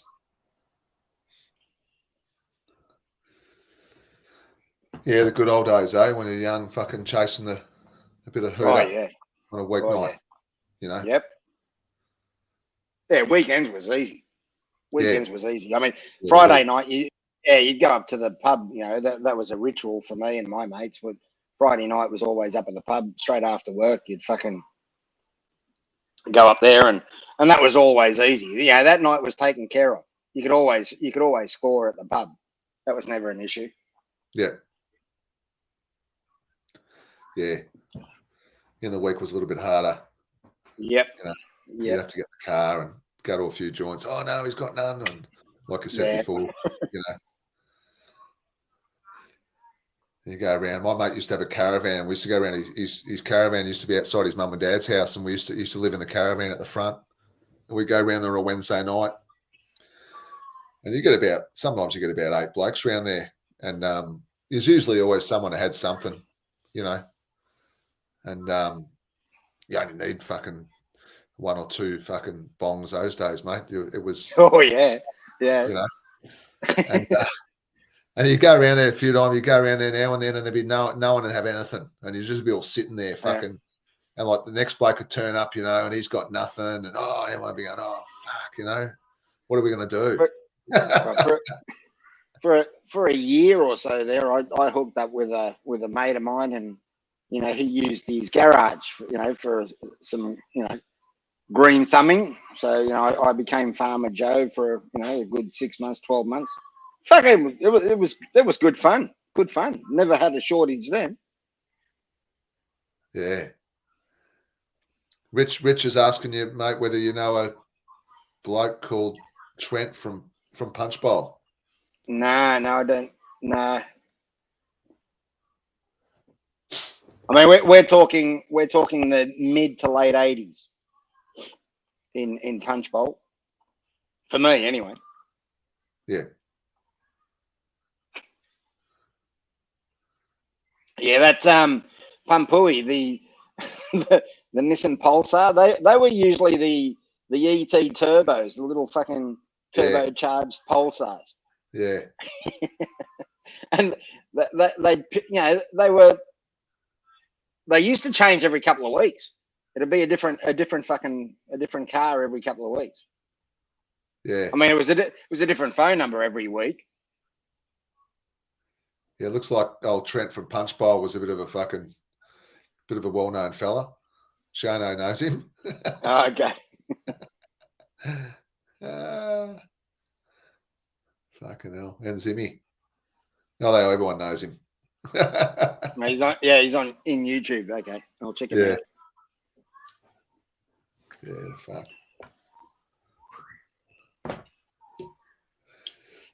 When are you heading down to Hua Hin, mate? You heading down there anytime soon, or? Yeah, I haven't put it into stone yet, but I'm hoping within the next week or two. Yeah, right. At most, I've just got too much shit going on that I can't sort of take off for more than a couple of days. And last week I had the death in the family, and we have there's nothing you can do. You just fucking drop everything and priorities. Yeah. But I'm hoping within the next week or two. Yeah. I'll get in the car and just fuck off for a couple of days, and should be okay. Yeah. At least it's not too far away. Yeah. Yeah. It should be what, 2 hours, something like that. To Hua? Yeah. Yeah, I think a couple of hours. Yeah, it depends. I think the last time I went there, it took me fucking 5 hours with the roadworks were just out of control. Oh yeah. I think that was a few years ago now, though. I think it'd be all sorted. But I'm to be honest, I'm only going to Hua to catch up with Johnny. Yeah. But I've caught up with Johnny a couple of times in Bangkok. Oh, okay. So he's been in Bangers a couple of times, this year, and we've caught up. Yeah, right. Yeah. Yeah, I'm still pretty keen on trying to sort of lease out on a house or an apartment or something down in Hua Hin. Yeah. I was speaking to what's his name? He's in the chat. Lux Report. Yep. Talking to Lux, he stays down in Hua Hin at the moment, and he was going to give me a bit of a chop out, but he reckons it's pretty hard at the moment because I only want to lease for 2 months. Yeah, short time. Yeah, that's not really real keen on giving short-term leases out. So I'll have to come up with something because I'll be taking the family down there. So there's 4 of us, and also taking my wife's family down there for like over Christmas. All right. Yep. So there's going to be like 8 of us or whatever. What would you recommend, Joe? Like, I'd recommend that. I'd be going a house personally, but a house near the water, near the beach. I don't know if you like beaches. I think you do. Yeah. But if I was looking at trying to find a property, I'd be looking for an Airbnb or something like that. Yeah. Within walking distance to the beaches. Yep. Exactly. I mean, you've got to look after the place yourself and shit, but yeah. No, that's easy. Yeah. Bit of land as well, bit of land for a barbecue, and fucking kids can run around and that kind of shit. Don't want to be up on the fucking 5th floor or whatever. I want a house with a bit of land. Yeah, well, as Saulgood says there, a house with a pool. Yeah, house with a pool. Backyard. For a barbecue and shit. Yeah, got to put the feelers out. I think I'll probably need to connect with a few agents down there. Maybe a few. I know there's a few sites on Facebook and that kind of thing. So I have to do a little bit of homework, I think. I mean, I'll mention it to Johnny when I see him. Yeah. But yeah, I don't know if that's his thing or if he knows people in that line. What do you think so? Well, most of the stuff he's shown is condos and high end stuff. But I don't know. He'll if he's definitely a person that may be in the know. So just let him know. I can get in contact with him anyway. But he's always a chance. But not until December really. So got a little bit of time up your sleeve. Yeah, but December is coming into the the high season technically, isn't it? Yeah, that's right. So that that you sort of don't want to leave it a month beforehand. No, I'd rather get something earlier, locked in. I'd even lock if something come up now. I'd just lock it in straight away. Yeah. No problem at all. Well, as I said, within the next week or two, I'm hoping to just shut off and fuck off for a couple of days. Yep. Yeah, sweet. Hear me all right? Yeah, mate. Yeah, nice. Yeah, step with the headphones.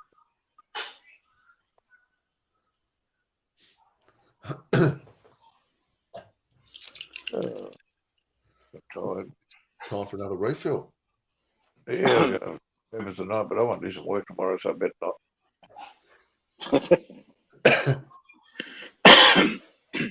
Well, I'm going to go and have a piddle and a quick puff. Yep. Yeah, no worries. Had a quick week myself.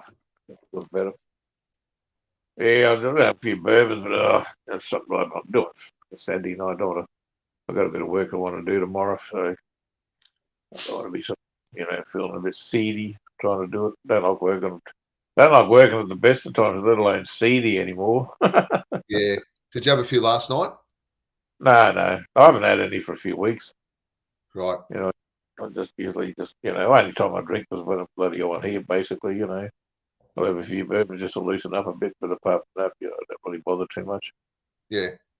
But, I want to get into somewhere. I want to get that bloody caravan painted. I've nearly got the back end of it finished off. I just want to get just want to get all the prep work done and get the wheels off and just paint all the rims and the bloody and the back of it sort of thing, and then I'll paint the drawbar and shit.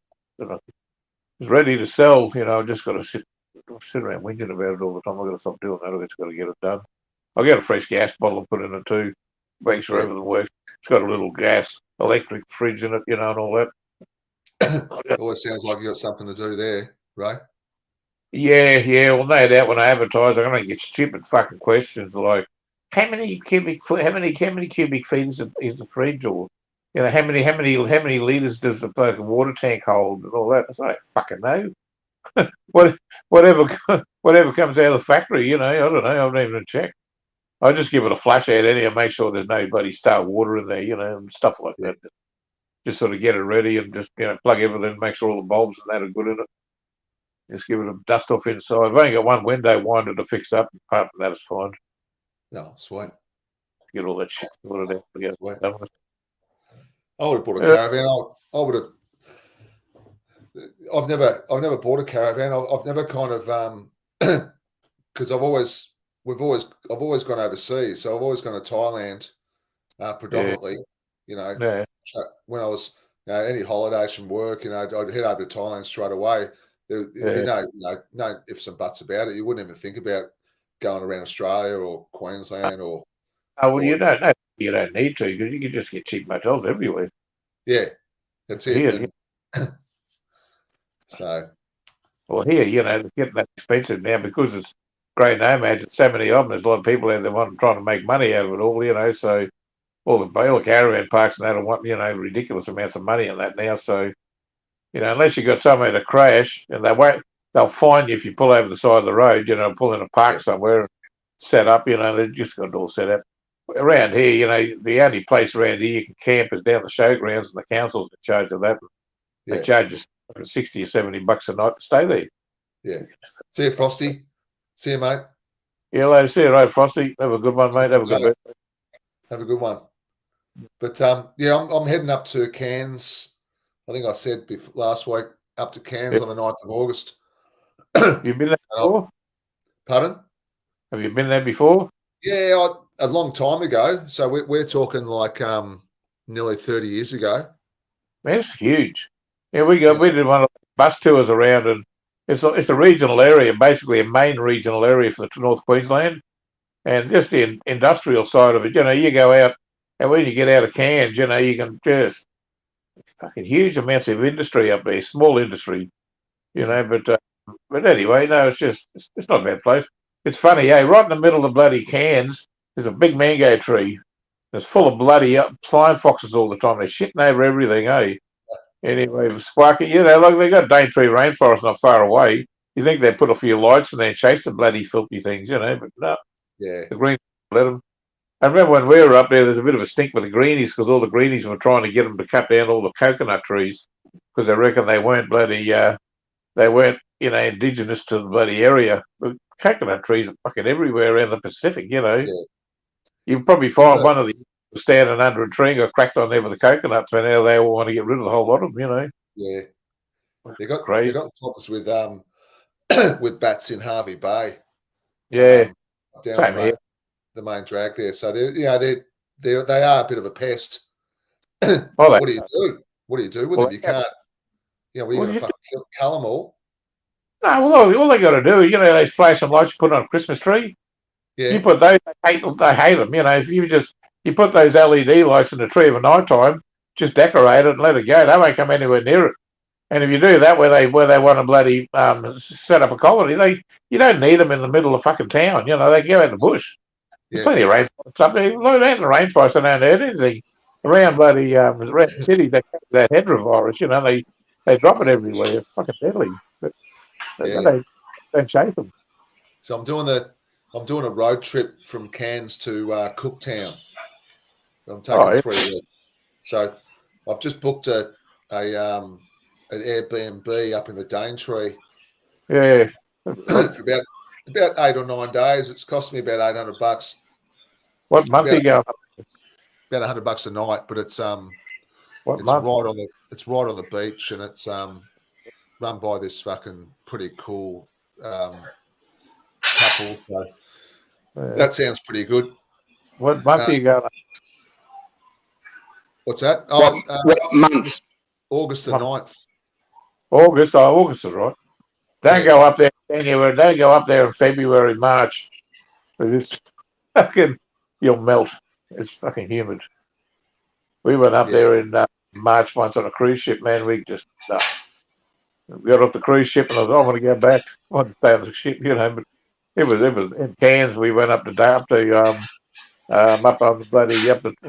bloody Sky Rail up to Coranda, and oh man, it's hot up there. I thought if we get up the top of the hill, it'd be a bit cooler. No, it was just stinking there.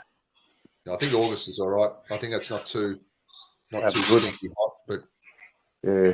I don't know whether you can swim in the beach there or not this time of year with the stingers and the fucking crocs and the, you know. There'd be fenced up places you can swim. Yeah. I wouldn't go in the ocean because you know they don't get you the bloody Irukandji jellyfish or the bloody or the white pointers or the croc will get you. Yeah. I fuck yeah. Becoming a bit of bloody croc shit at the bottom of the ocean isn't a real good career move, believe me. Yeah, no, those when I was up at Whitehaven Beach a few months ago, when I went on that yacht around the Whitsundays, they were talking about those jellyfish, the one you just mentioned. Irukandji, they're fucking fucking nasty fuckers. Hey, I'll send you some videos. When we were up there, we went on one of those. There's an army duck that does a tour up Chinaman's Creek, and it takes you up past the mangroves and all that. And where you go up Chinaman's Creek, it goes past where all the bloody water police are and all the trawlers. You know, all the golfies they call them. You know, where the bloody all the golf. You know, the trawlers that go up the Gulf, catching the big leader prawns and all. You know, the prawns and that. And I'll send you some videos because I did a fair few videos up there. You know, just going along in there. Yeah, it's pretty cool up there. It's not a bad run up there. Whereabouts is that? This is Cairns. Yeah, righto. Yeah, Chinaman's Creek. It's called, you know. There's a go up there. There's a mountain up there shaped like a pyramid. They call it the Cairns Pyramid, but it's just a natural thing, you know. But they were talking about some guy. His boat broke down and something happened anyway. He was bloody. He got lost or some bloody thing, and he was in the mangroves, and he sort of. He's lucky he climbed the fucking tree and he stayed there the night. Otherwise, the crocs would have got him, you know. But, I'll send them to you on Messenger. Yeah, no worries. It's probably about half an hour. Yeah, plenty of crocs up there, and they're like up the Daintree. Yeah, where you walk in the casino up there, you know that like where you walk in the entry there, all the floors like a big aquarium, like you're walking over the top of an aquarium. It's really realistic and pretty cool, actually. Yeah, it's a chance to get out of Melbourne. Melbourne's fucking it's pretty cold up until the end of September, really. It's it can still be pretty cold in the start of spring. I wouldn't blame you out of it. Yeah. So I mean, we've been back. Who's that? I was trying to download a video earlier. I think Ray might have been responsible for showing this one or sharing this one throughout the week. But when Suckerhorn was talking about work sites and shit like that, this came to mind. This came to mind. I found it and I've been able to share it. So just have a listen to this. This is fucking hilarious, I thought. Yeah, it is. Actually, I think I shared the audio as well. Let's see if it works. Yeah.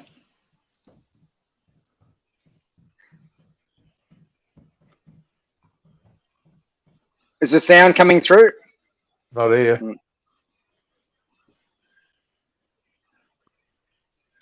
The audio is coming through or not? No, not here. Okay. I'll get rid of it and try again. It'd be good. Do you want me to send it to your page? No, I've got it, and I've tried downloading it, and I couldn't get the fucking download to work. Something was fucking up, but I should be able to. Video file, so share screen, audio. Okay, where's the fucking audio? Share system audio. Okay, so there we go. This should work.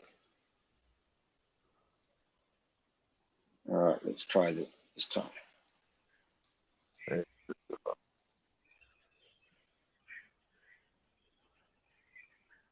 Audio? No. What? Still no audio?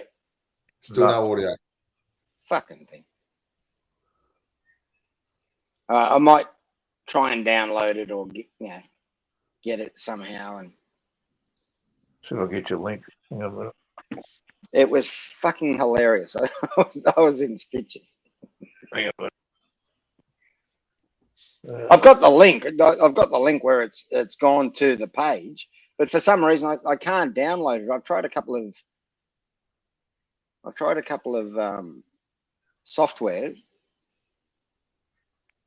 and one of them actually downloaded it, but there was no audio. So I don't know if the audio itself is fucking blocked somehow. But it was fucking hilarious. Absolutely, I was in stitches when I fucking listened to it. And the title of it says, "Try not laugh during this bricklayer's hilarious accident report." Grab some water. I'm trying to find a thing on YouTube. I can't find one. But I got the thing. Hang on. Actually, I'll try another. I've got to download it myself. But,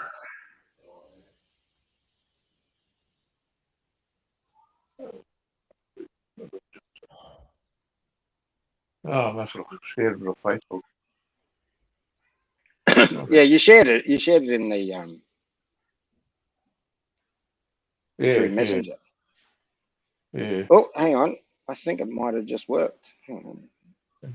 Open, where is it? Open.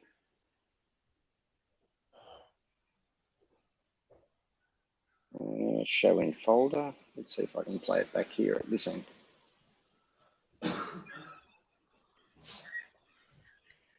Okay, it seems to have worked. So put it somewhere where I can share it.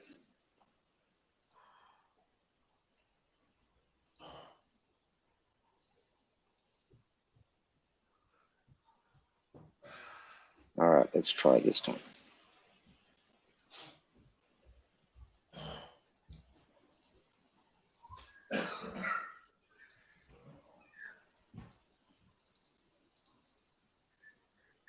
Settings, share. Let's try video file.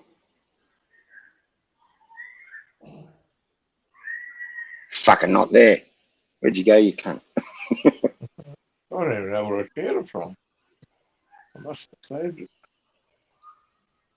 All right, let's try that again. Refresh.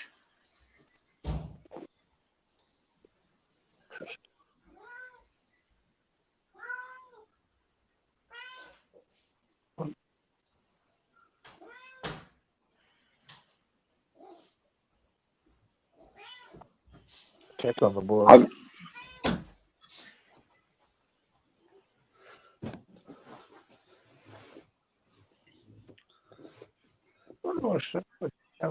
Kill us on Facebook. Yeah, it was on Facebook. I didn't keep it. On the past. That's a funny one. I actually know my mate sent it to me. That's right. And I shared it.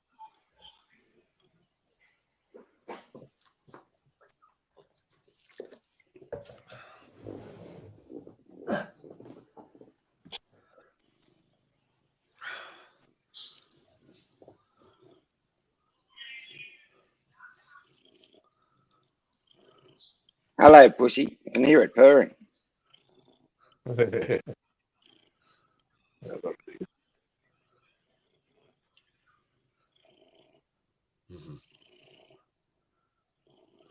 Listen to it.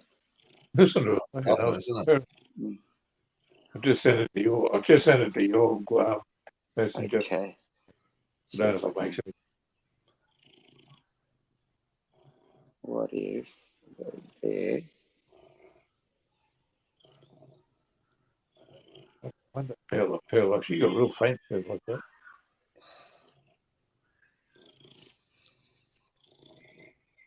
Try.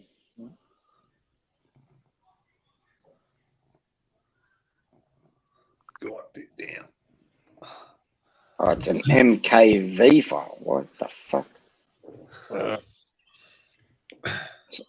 It's not an MP4. It's an MKV. An MKV. Fuck. I've got to fuck around and get it to work. An MKV. Anyway, I mean. Yeah, it was a good one anyway. You probably just play it and put it up to the bloody microphone. Get on your phone or something.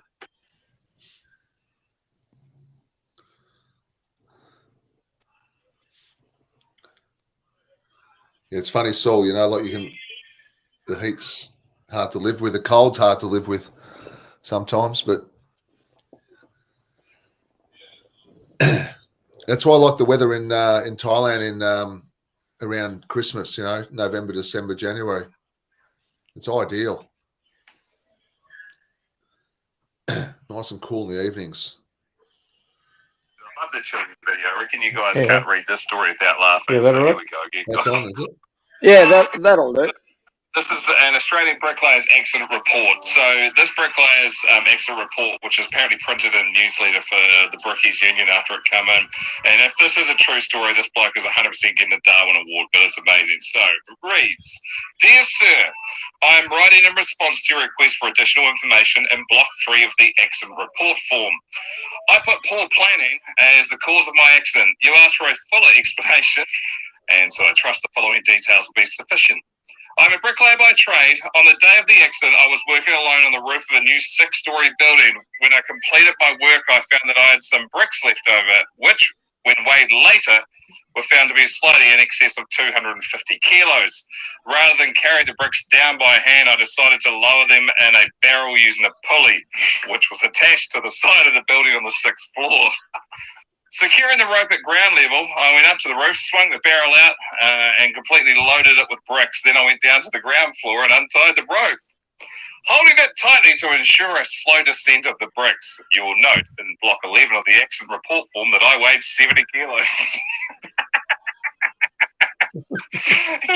Due to my surprise at being jerked off the ground so suddenly, I lost my presence of mind and forgot to let go of the rope.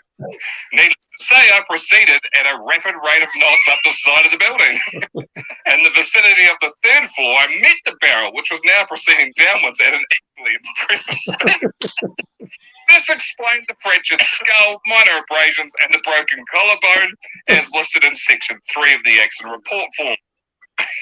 Slowed only slightly, I continued my rapid ascent, not stopping until the fingers of my right hand were two knuckles deep into the pulley. Fortunately, by this time, I'd regained some presence of mind and I was able to hold on tightly to the rope in spite of beginning to experience pain because my knuckles were in the pulley. At approximately the same time, however, the barrel of bricks hit the ground and the bottom of the barrel fell out. Now devoid of the weight of bricks, the barrel weighed approximately 20 kg. I refer to you again to my weight, 70 kg. As you can imagine, I began a rapid descent down the side of the building. 6 stories. In the vicinity of the 3rd floor, I met the barrel coming up. This accounts for the 2 fractured ankles, broken tooth, and several lacerations on my legs and lower body. Here my life began to change slightly. The encounter with the barrel seemed to slow me enough to lessen my injuries when I fell into a pile of bricks. Unfortunately, only 3 vertebrae were cracked. I am sorry to report, however, as I lay there on the pile of bricks, in pain, unable to move, I again lost my composure and presence of mind and let go of the rope.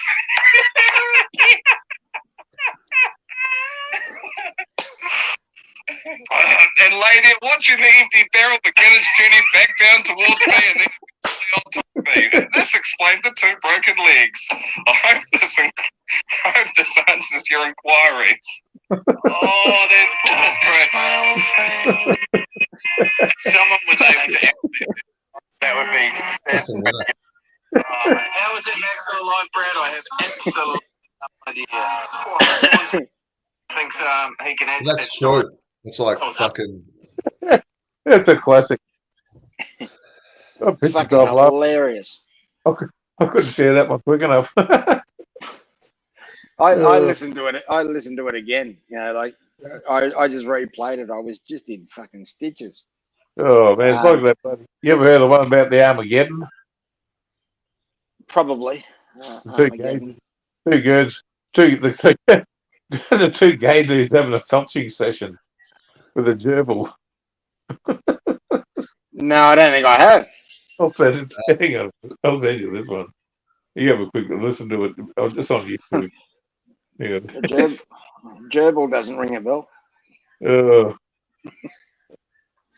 I thought that was fucking hilarious.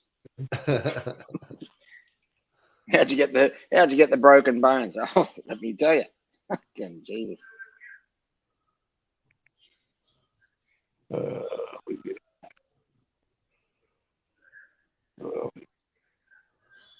Here it is.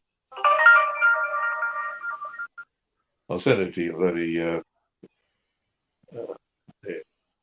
It's fucking funny. It's a bit like that. There was a radio announcer who was talking about these 2 gay dudes having a felching session with their pet gerbil. Please have a listen. I'll just send it to you. Oh man, I don't know if you can play it or whether it's quite funny. Oh, there's some funny shit out there, eh? Oh yeah. There's another one there. They might be a bit dirty for YouTube, you know. Oh, you get sent stuff all the time, don't you? Like seriously. Oh yeah, there's some fucking funny shit.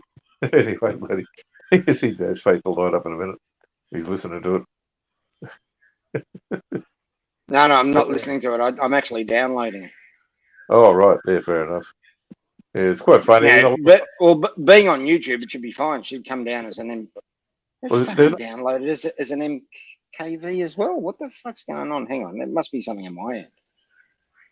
That's weird.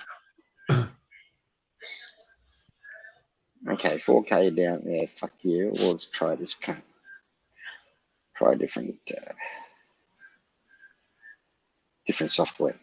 Oh, look, he's trouble. He's fucking Wayne. There you go, Wayne. G'day, Wayne. Yeah, yeah, mate. Good video. Good video there today, Wayne. Yeah, it was a good one. I enjoyed that. Yeah, it was good, wasn't it? It was actually took me back a little bit. Fucking been involved in a few of those fucking those parties in the past. Yeah, put out a good buddy. And they join themselves. Toys love to join themselves. They like a party, don't they? Oh yeah. Plenty. Yeah. Lovely. They know how to put it on. You know. Yeah. They were the fucking dancing girls. I saw the big stadium, the big stadium there, or they were going to have live music. I think. Yeah. The big stage. Yeah. They get right into it.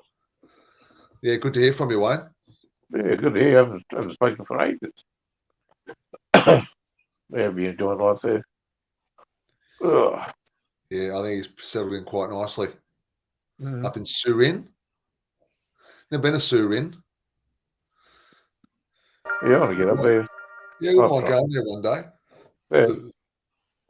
Yeah, that's. Here we go.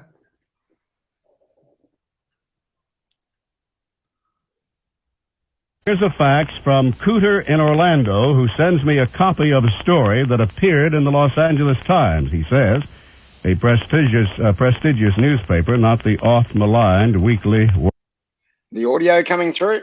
Yep. Yeah. World News. Quoting the story, in retrospect, lighting the match was my big mistake, but I was only trying to retrieve the gerbil. Eric Tomaszewski told bemused doctors in the severe burns unit of Salt Lake City Hospital.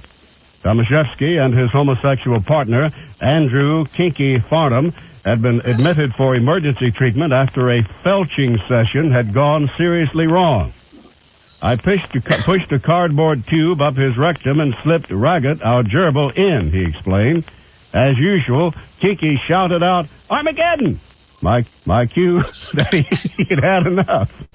I tried to retrieve Raggett, but he wouldn't come out again, so I peered into the tube and struck a match, thinking the light might attract him.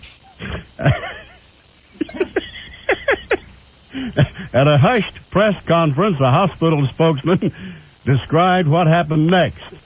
The match ignited a pocket of intestinal gas and flame shot out the tube, igniting Mr. Tomaszewski's hair and severely burning his face. It also set fire to the gerbil's fur and whiskers, which in turn ignited a larger pocket of gas further up the intestine, propelling the rodent out like a cannonball. Armageddon! Armageddon!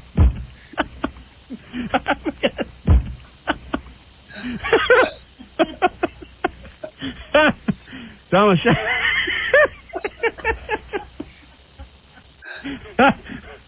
Tomaszewski suffered second-degree burns and a broken nose from the impact of the gerbil, while Farnham suffered first and second-degree burns to his anus and lower intestinal tract. Armageddon!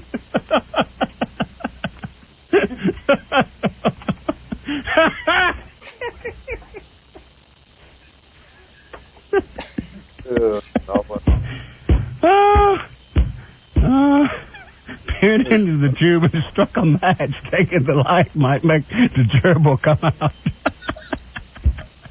So that's what felching is all about.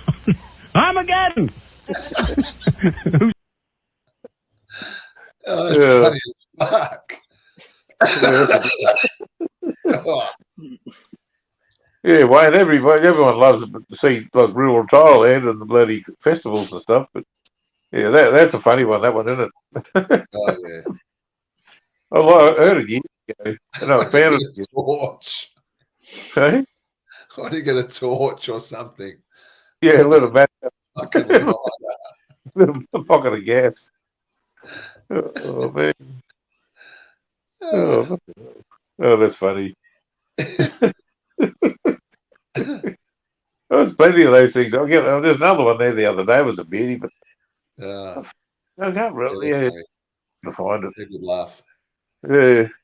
Yeah, fair enough, Wayne. He's having a bit of a break, mate. Yeah. Nothing wrong with that. Yeah, nothing wrong with a break. Nothing That's wrong it. with a break.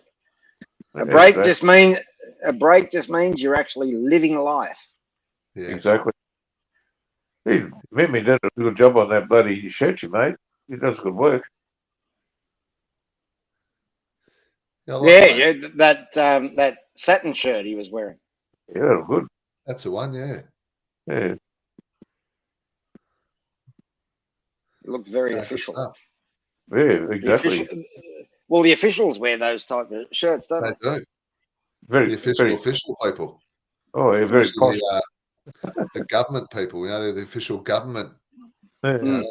They love wearing that kind of stuff. Yeah. Yeah, very flash. Yeah. Oh man. Good stuff. Yeah. Oh, fuck, that's funny. Yeah, the chuckle that bloody that bricklayer one. When I heard that one, I just choked. I listened to it again, then I thought I'm going to share this one. Yeah, you probably need to listen to it again. Oh yeah, one of those ones you can listen 4 or 5 times and you don't think of it. I remember once if you've ever worked in that environment, it's fucking it just hits home, It does. Oh, I've seen some stupid fucking things with people, over the years, like in workshops. They wonder why they get hurt. Yeah, Wayne, we were actually talking about that earlier in the stream about what's happening in Sri Lanka. Yeah. Yeah, mate. Good timing. But, my comment in the chat at the time, I wasn't on the panel, but my comment was that's what happens when you go green and go woke, and that's exactly what Sri Lanka did, last year, and this is the result. Yep. Yeah, but they've had that family, they've all fucking looked after each other in this family since the 30s or something, they've just been fucking corrupt as fuck. Yeah. Yeah, they've been corrupt as fuck, but hang on, is that you, Wayne? Yeah, that's him. Yeah. G'day, mate. How you going? There you go, mate. Yeah, good mate. Yeah, no worries. G'day, Wayne. Yeah, I've been watching old Pedro Tai's videos over there in Sri Lanka. The country's in shit state right now. Yeah. Pretty much, but apart from that, it's a nice little place. But it's fucking it's looking pretty scary over there at the moment. I'm glad I'm not there at the moment. I'll tell you, I reckon I got out at the right time. Should send Brandon over I watched the videos and everything looked great, but at the end of the day, it looks pretty shit. It looks well shit. Yeah. They're chasing their president, prime minister, whatever he is, out. Yeah. And I looked into the history of Sri Lanka, and it's basically 3 ethnic groups warring against each other and all that kind of crap. And it's a family that's at the top of it all, and he's on his way out. So what a mess, eh? And then he's agreed to resign, so he is stepping down on the 13th. I think he said 13th or 15th of July. They were on their hands and knees to Russia to provide them with oil and gas or whatever. And the Chinese. Fucking Chinese will end up owning the country. Exactly. They've been shaking hands with the Chinese for a long time. Well, this is all planned, man. This is all the fucking Biden agenda, this left-wing fucking American crap agenda. Yeah. Europe's on its knees. They're all fucking. How is Russia harmed by this? They're not harmed. Their fucking ruble's gone up. They're selling oil to fucking China and India. India's buying it. South Korea's buying it. Fucking hell, man! What a joke. Yeah. Like I said last week, you know, the Russian ruble hasn't been this high in over 10 years. This is the highest it's been in over 10 years. So they're not hurting from these so-called sanctions or anything. You know, I didn't hear you last week. This is just me watching the way things are going. The fucking world's crazy. Joe Biden's a fucking communist, always has been. He's fucking pro-China, and all his policies, they're pushing China every way. Well, you've heard that now. You've heard that now Biden is tapping into the reserves, into the oil reserves. Yeah, and he's selling to China. Exactly. Yeah, he's selling to China. So here is America. Here is America, one of the largest producers of oil in the world. They have reserves that are there for emergency purposes only, for the end of the fucking world or World War III. And Biden is selling those reserves to China. Now, if that doesn't seem global, hang on a minute. Who's got shares in that fucking company? Hunter. His son. Hunter Biden. Hey, fucking, you can't make it up, could you? But you don't see it or hear it in the mainstream media. So if it's not in the mainstream media, it's fucking bullshit. It's a conspiracy theory. It's conspiracy, mate. If it's not in the if you don't see it in Australia on the ABC or Channel 9, it's not true. Exactly. Yeah. They want you to watch what they want you to watch. It's one of the reasons why I've just gave up with fucking social media. You go, fuck off, you fucking bunch of cunts.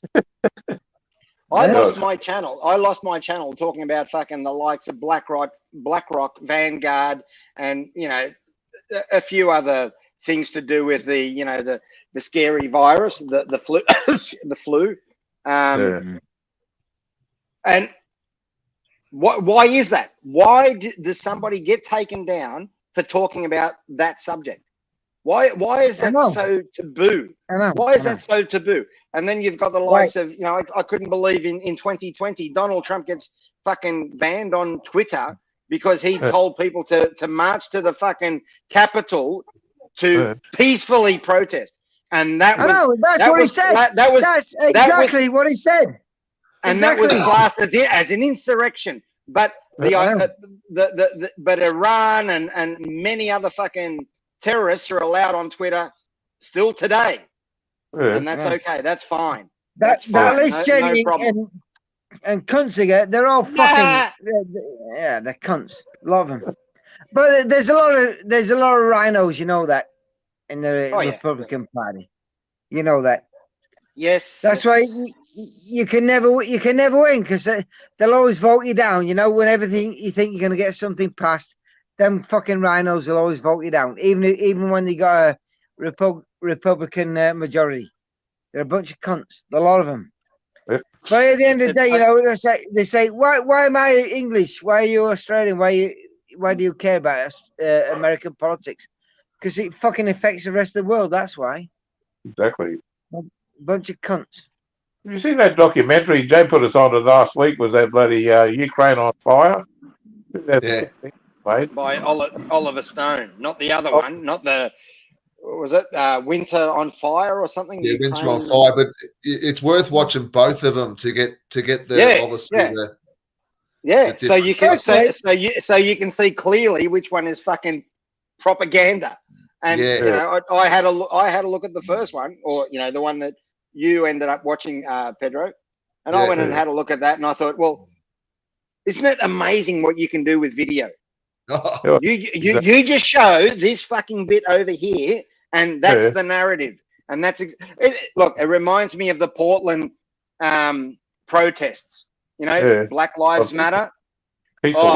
Mostly peaceful protests. Yeah, of course they were. Of course they were.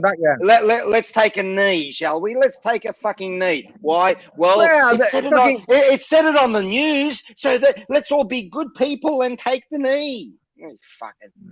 The latest is blue and yellow. Let's put blue and yellow over our fucking profiles and. Well, that's what I was going to say. Ukraine is a to me, Ukraine, I would fucking piss on Ukraine if it was on fire, and obviously it is on fire right now, right? Yeah. Ukraine was just it's a really, really corrupt country, and I Yeah. don't give a fuck whether Russia's taking it over or not. It's always Yes. been a corrupt country. I don't give a Yeah. fuck about Ukraine. It is not a pinnacle of democracy like these wanker politicians are trying to make you think. What a load of fucking shite. I couldn't give a Yeah. fuck about Ukraine. Let them fucking die. Who gives a They've been- fuck?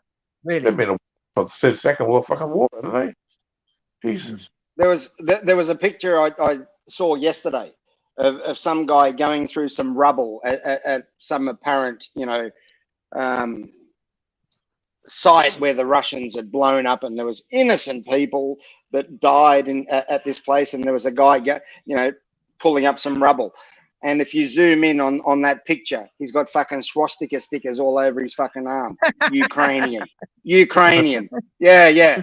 And you got fucking swastikas. Yeah, fucking Heil Hitler. Fuck off. See you, Chris. Yes, Hey, Chris. Thanks for popping in, mate. Well, to me, war is nasty. It's fucking horrible. At the end of the day, what does war achieve? It's all about land grab and all that kind of crap, And at the end of the day, the Russians are going to they're going to grab parts of Ukraine. And it looks that way that they've virtually got all the eastern side of Ukraine anyway. There's going to be a negotiated settlement, blah blah blah. Yeah, but how do you? That's how where do you, you stop? that's where you go. Yeah, but how do you stop Sorry? war? You don't stop war by fucking giving them, giving one side money and weapons and all this sort of shit. That's not how you stop a war. The West is fucking here's some more firepower. Fight against the Russia. Here's some more guns. Here's some more bullets, and that's going to fucking end this war. Come on. Russia's a fucking superpower. How about fucking trying to, negotiate it, as Wayne said, negotiate yourself out of this fucking mess? Nah. I don't think they can. I don't think they can. Russia's basically taken what it wants to take, and there might be some negotiations now. Russia could take the whole of Ukraine if it wanted to extend the war, but I think they've got what they want. We'll see. Next few weeks. Has the US and NATO taken what they want? No. Well, there you go. Fucking NATO's trying to expand into fucking. What do you mean? No. Sweden. Sweden and do you mean, fucking. NATO's trying to expand into Sweden and Finland. Yeah. What the fuck's that all about? When the Berlin Wall came down, I thought there was some sort of fucking treaty, an agreement where NATO would stop. But no. So NATO are the aggressors, and they're always provoking Russia. That's the way it's happened. It's fucking wrong, and they know it's wrong. NATO was supposed to stop when the Berlin Wall came down. That was the truce. That's when things were supposed to stop. But the Americans can't help themselves. Kept pushing, and NATO has been creeping east, heading towards fucking Russia. Now they're on their doorstep, and Russia is supposed to be okay with all that. Now, when the Russians were over 1,000 miles away in Cuba, the Americans fucking had a fucking hissy fit. They threw the fucking toys out of the pram. Yeah, you're right. But now NATO is on the doorstep, on the border of fucking Russia, and Russia is evil for pushing back. Come on. Exactly. Come on, exactly. People. Stop being fucking sheep. Wake up. Look at history. Listen to what the hell has happened in history, and then you'll know what's really going on. Instead of, the media said that Putin is evil. He's Satan. So we must stand behind Ukraine. Yeah, but Joe, why you've been deflected with that? We've also got the shit in Iran. America are allowing Iran to fucking produce nuclear missiles. What the fuck is all that about? And they're allowing the Russians to negotiate on their behalf. And a report I think I saw today, they're fucking weeks away from producing a nuclear bomb. What the fuck is going on? Well, crazy. the Americans are now asking the Middle East to produce more fucking oil. I mean, when this administration came in, they were self-sufficient in regards to oil and energy. Yeah. Well, they were, yeah. Yeah. That fucking shut down the Keystone pipeline, didn't he? That was his first signature, wasn't it? Yeah. His first signature was putting 70,000 Americans out of a job. Exactly. Cut the Keystone pipeline, cut them good paying jobs, and he makes out as a union man. I'm a union man. Joe from Scranton. What a wanker. I fucking hate that cunt. Huh? I really hate him. But, you know, at the end of the day, I shouldn't really get excited by American politics, but it affects the world. That's the problem. Yeah. I've said a few times on Facebook, please, somebody give me some new conspiracy theories because all of mine are coming true. And over the last 2 fucking years, they have been. Yeah. Well, I can talk about English politics. Boris Johnson, you know, I like Boris, but at the end of the day, he fucked Brexit up. That cunt, he was such a wet. It's like Nigel Farage said. He's a conservative, but he was like a wet fucking liberal in charge. He really fucked up what could have been good. Pisses me right off. And I've suffered with the fucking pound exchange, you know, because of wankers like that in charge. That's what really fucking annoys me. What a wanker. He's got a fucking great big majority in fucking parliament, and he ruled like a liberal, not a conservative. Fucking really annoying. It's annoying. Off, I'll catch you after. Pedro. Yeah, no worries, Pedro. I'll catch you later, mate. Catch you next time. See you guys. See you, Wayne. See you, boys. See you. See you, everyone. Take it easy. What I find, see, mate. What I find more annoying than, you know, what these people are doing to, you know, mankind is mankind buying it. You know, the fucking puncher on the street, the puncher on the street is buying it and just goes with it and believes it. Exactly. You know, like, don't you have a fucking brain? Just wake up. You know, stop listening to shit. Stop sitting in front of the TV with your mouth open, just fucking gobbling it all in. Just fucking look around. Don't believe everything you see. And, it's just exactly, mate. Yeah, I'm full on. I'm angry with what they're doing and what they're getting away with, but I'm angry and disappointed with with just a fellow punter that's just. I agree with you, mate. Totally. Yeah. I'm the same. I'm like, are you fucking people stupid? Can you not see what's going on? A lot of them are. Now he says, well, I can get money by not going to work. And that money's free. It's free. The government's giving out free money. Yeah, it's free. Yeah, it's free money. Yeah, it's free. Hang on, I'm gonna go for a piss. I'll be back in a minute. It's free until your taxes have gone up. It's free until, you know, everything goes up in price and you've got to fucking pay it back because, you know, at the end of the day, the money they are giving you is your money to start with, and they're borrowing money from, you know, the IMF and the Chinese. Yeah, right. They've all got to be fucking paid back. Yeah. So, you know, JobKeeper, we're going to give, you know, an extra $750, and they go, fucking hang on, whoa, where's this money coming from?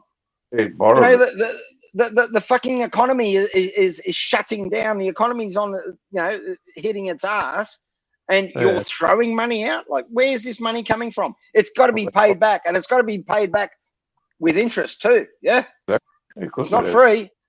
Yeah. The people fucking give it to me. Yeah, give it to me. Enjoy it for the next fucking 3 months, 6 months. Give it to me, baby. Give me that money. Give me that free money. Yeah, Yeah, and now it's the same fucking people are the first to fucking whinge about everything going up in price. Oh, this has gone up. Oh, this has gone. Well, guess what? You got to fucking pay it back. It wasn't free. Well, they get it back at there. Well, they get it back, don't they?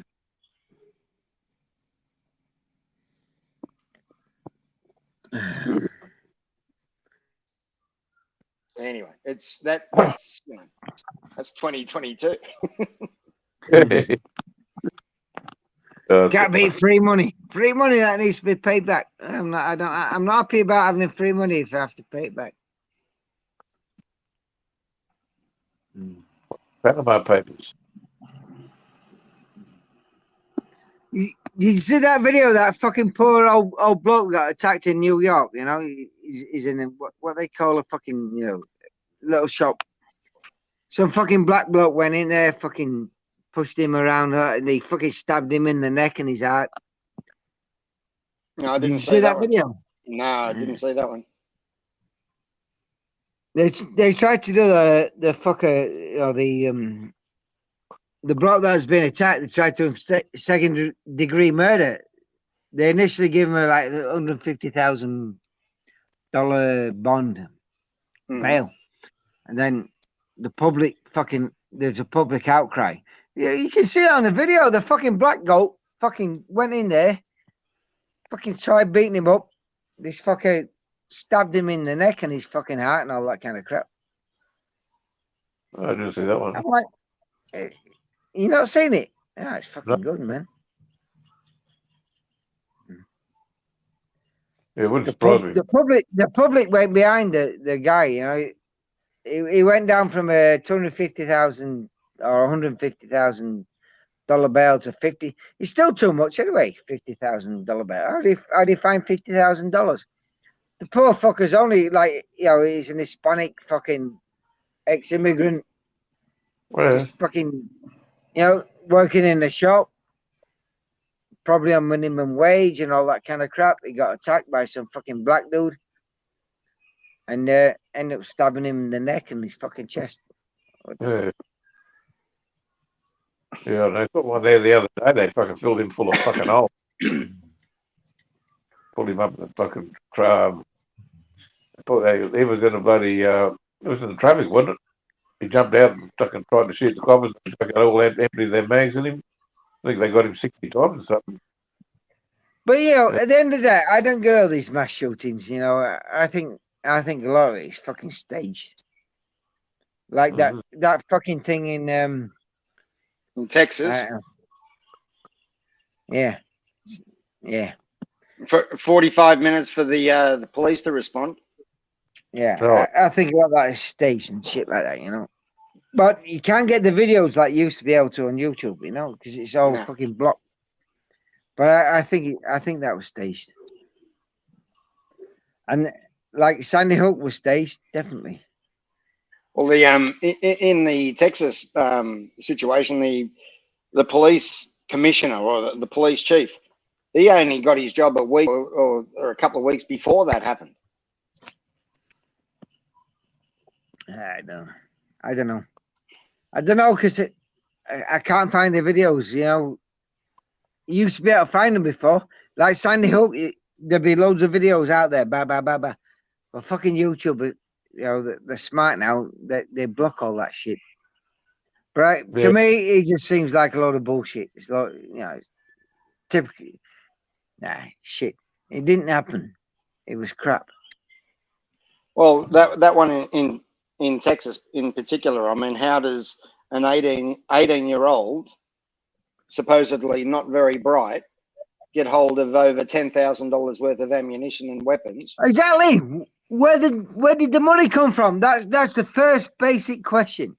Where did the money come from? Where did he get the money to buy that gun? That's my first question.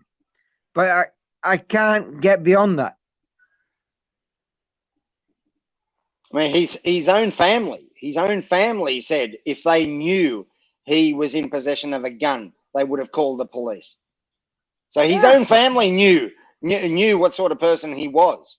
He was approached from the outside. There's something, Yeah, but Look, but like you said, the cost of all that, where did he get the money from?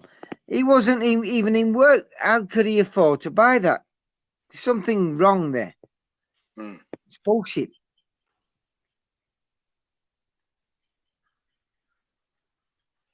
All these gun fucking lot, they're all weirdos like that last one.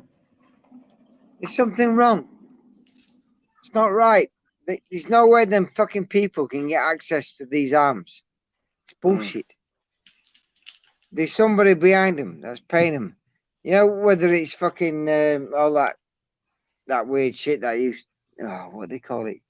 MK something. Did you? I can't remember the name of it. Anyway, there's no fucking way these people. There's no way these people have fucking got these weapons. Well, they didn't get them legally. MK. It's all MK Ultra. You know MK Ultra, don't you? You know about it? Yeah. No, there's a lot of shit. There's a lot of shit happening that a lot of people just don't realize. You know what is happening right in front of their eyes. See, it makes you sound fucking mad when you start mentioning MK Ultra and all that kind of crap. But if you actually research it, it means a lot. Fucking Rocky, look at him. Hey, Rocky.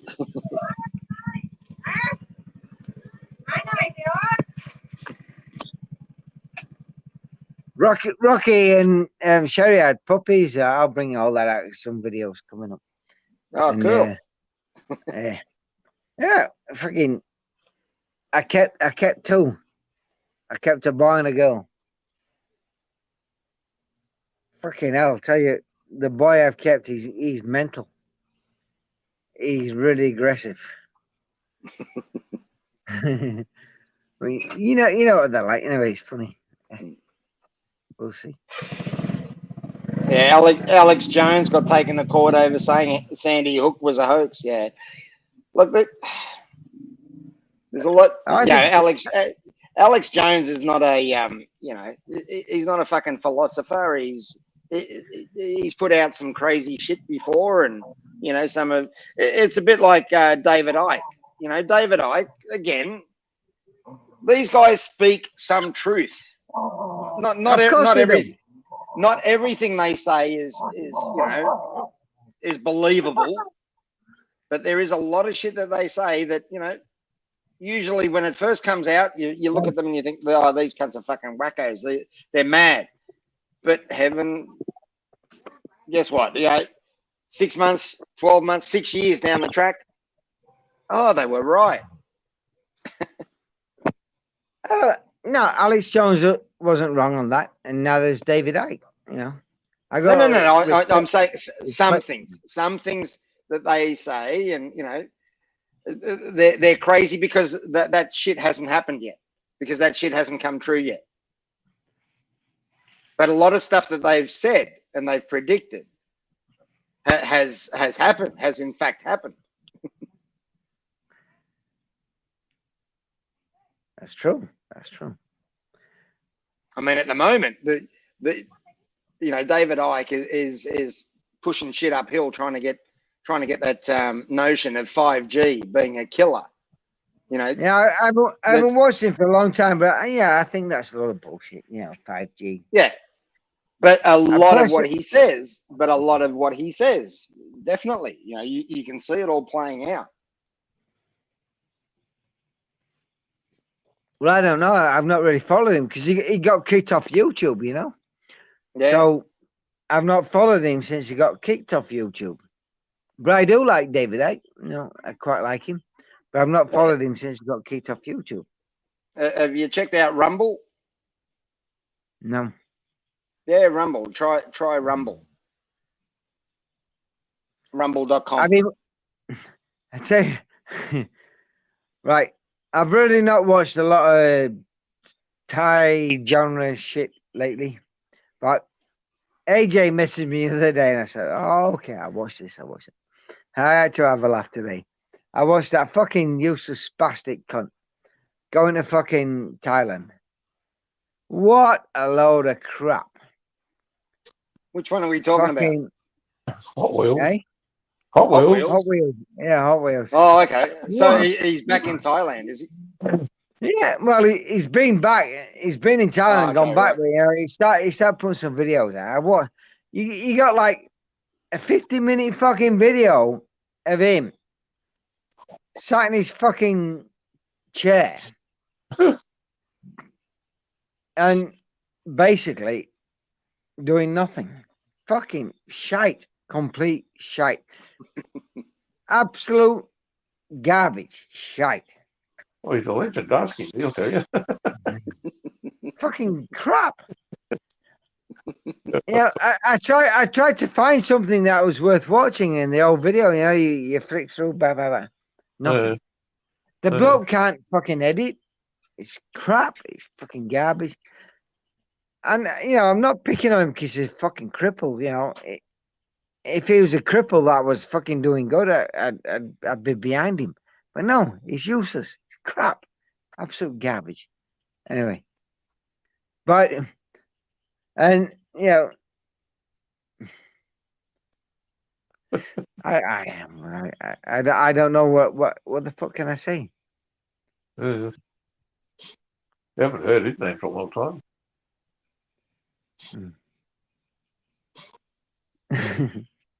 Fucking hell. Bloody obscure. Like, Twitch is out now too, isn't he?